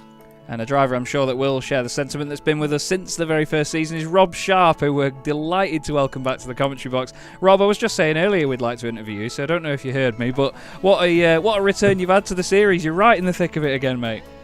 Yeah, it was. I thought I'd come for an interview because I didn't cock it up too badly tonight. So Well, I'm rather rusty, you know, in terms of racecraft and things. So I just wanted to try and keep out of trouble tonight, and if possible, get a top 10. So you know, I managed to do both of those things. So I'm very happy with my result tonight. It was a very. I don't know if you noticed, it was a very busy race. I guess it was for everyone. yeah, I was going to say, I mean, the point of the two interviews so far has been that, you know, while there are the long straights and the sort of, in inverted commas, easy bits of this track to sort of have a bit of a relax, it's such a busy circuit to race on, isn't it? Because you're constantly thinking about the chicane that's barreling its way towards you. Absolutely, and then once you're with a group of cars, it's very close racing. You're in the tow, and you have to keep in the tow, and you know every braking zone is critical. So yeah, it takes a lot of concentration, and if you lose the tow, it's bad news. Yeah, definitely. It's definitely a track that keeps you thinking. I want to talk about the livery for this season because we noticed there were some purple highlights on it at Spa. Now we've got the green. Is that a theme that will continue all season? Because I mean, I love the look of it. I think it's great. I think it might. Yes. I'm never happy with it, so I just have to keep fiddling. So it's possibly going to be gold for the next one, or yeah. you know, but it might not work too well with the silver. But I'll be playing around with it. Yeah. Well, we certainly look forward to it. It's great to have seen the livery sort of adapt season on season as well. We love the evolving of the look of the car. What's it been like though, jumping back into the championship again, Rob? Because we really missed you at the start. I really missed it, I have to say. You know, so it's just fantastic to be back in the rig. It's great to be with this community again. I so look forward to every Tuesday night. So yeah, I'm just loving it. Well, I've got a massive smile on my face, Rob, and it's a pleasure to have you with us. Thank you once again, mate. Is there anyone you'd like to give a quick shout out to while we've got you? My wife and kids, who probably won't be watching, but if they are, then hello. And obviously to yourselves, you know, and Andy for putting on such a great spectacle for us all. Well, thank you, Rob. Always a pleasure, mate. Great to have you back with us, and we look forward to seeing you at Jerez. Have a good one. Thanks, Chaz and Ed. Bye now. Cheers. Well, I told you all he was lovely. He absolutely is. Rob Sharp, one of the top blokes of the paddock, mate. And like I said, I genuinely mean it. We really did miss him at the start of the season, but he's getting right amongst it once again, Ed, and he always brings this beautiful Porsche with him. It does. It looks absolutely amazing, like you say, with that little like gold trim that he's got on. It's not the gold, the orange. What am I thinking? What's going on? The green trim that he has. He had the purple at Ledenon, and he's going. Did you say he was going for gold? That was what was stuck in my brain. Gold at the next race. We'll see how that looks. Obviously, with the yellow, that might look very nice. See the sort of difference in spec map there. But what an evening's worth of racing we were treated to here at Monza. We had it all, didn't it? Really had one really amazing dominant drive by Simon Pove, but then also some excellent fighting. And I mean, that battle at the end, that last minute overtake, a thousandth of a second separating Taylor Adams and Nils Core. Like you mentioned, Chaz, that could be championship defining. Yeah, definitely. It was a really, really solid night of racing here once again in the Sim Racing Magazine GT4 Challenge. Thank you very much, Ed, for co-commentating with me this evening. And thanks once again to our sponsors, Oris Digital, Crockery Direct, Derbyshire Holiday Homes and Bespoke Shelters. It's been another wonderful evening, some championship points to really think about, and another very Simon Povey-esque drive at the front of the field. Thanks for watching tonight on Chaz Draycott Media. We'll be back in a week at Jerez, as you have heard, and we look forward to seeing you then, everybody. Have a fantastic night.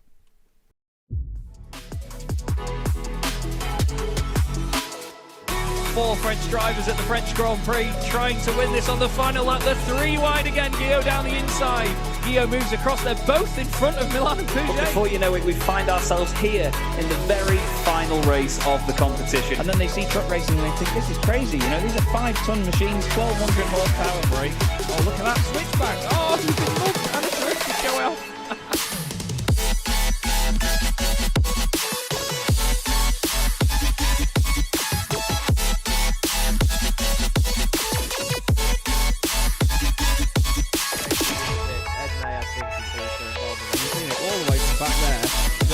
Ben Gregory now, I love it. 10.5 minutes gone. Senna Anderson tries to go for the race lead.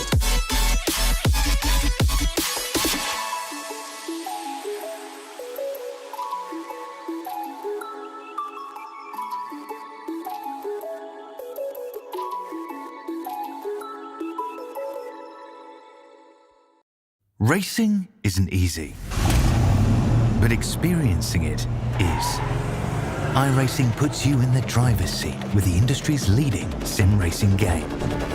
Drive on laser scan replicas of the greatest racing circuits from around the world.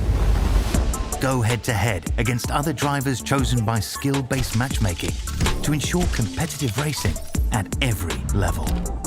Compete across all your favorite series. In officially licensed cars, engineered to deliver the most accurate driving experience possible.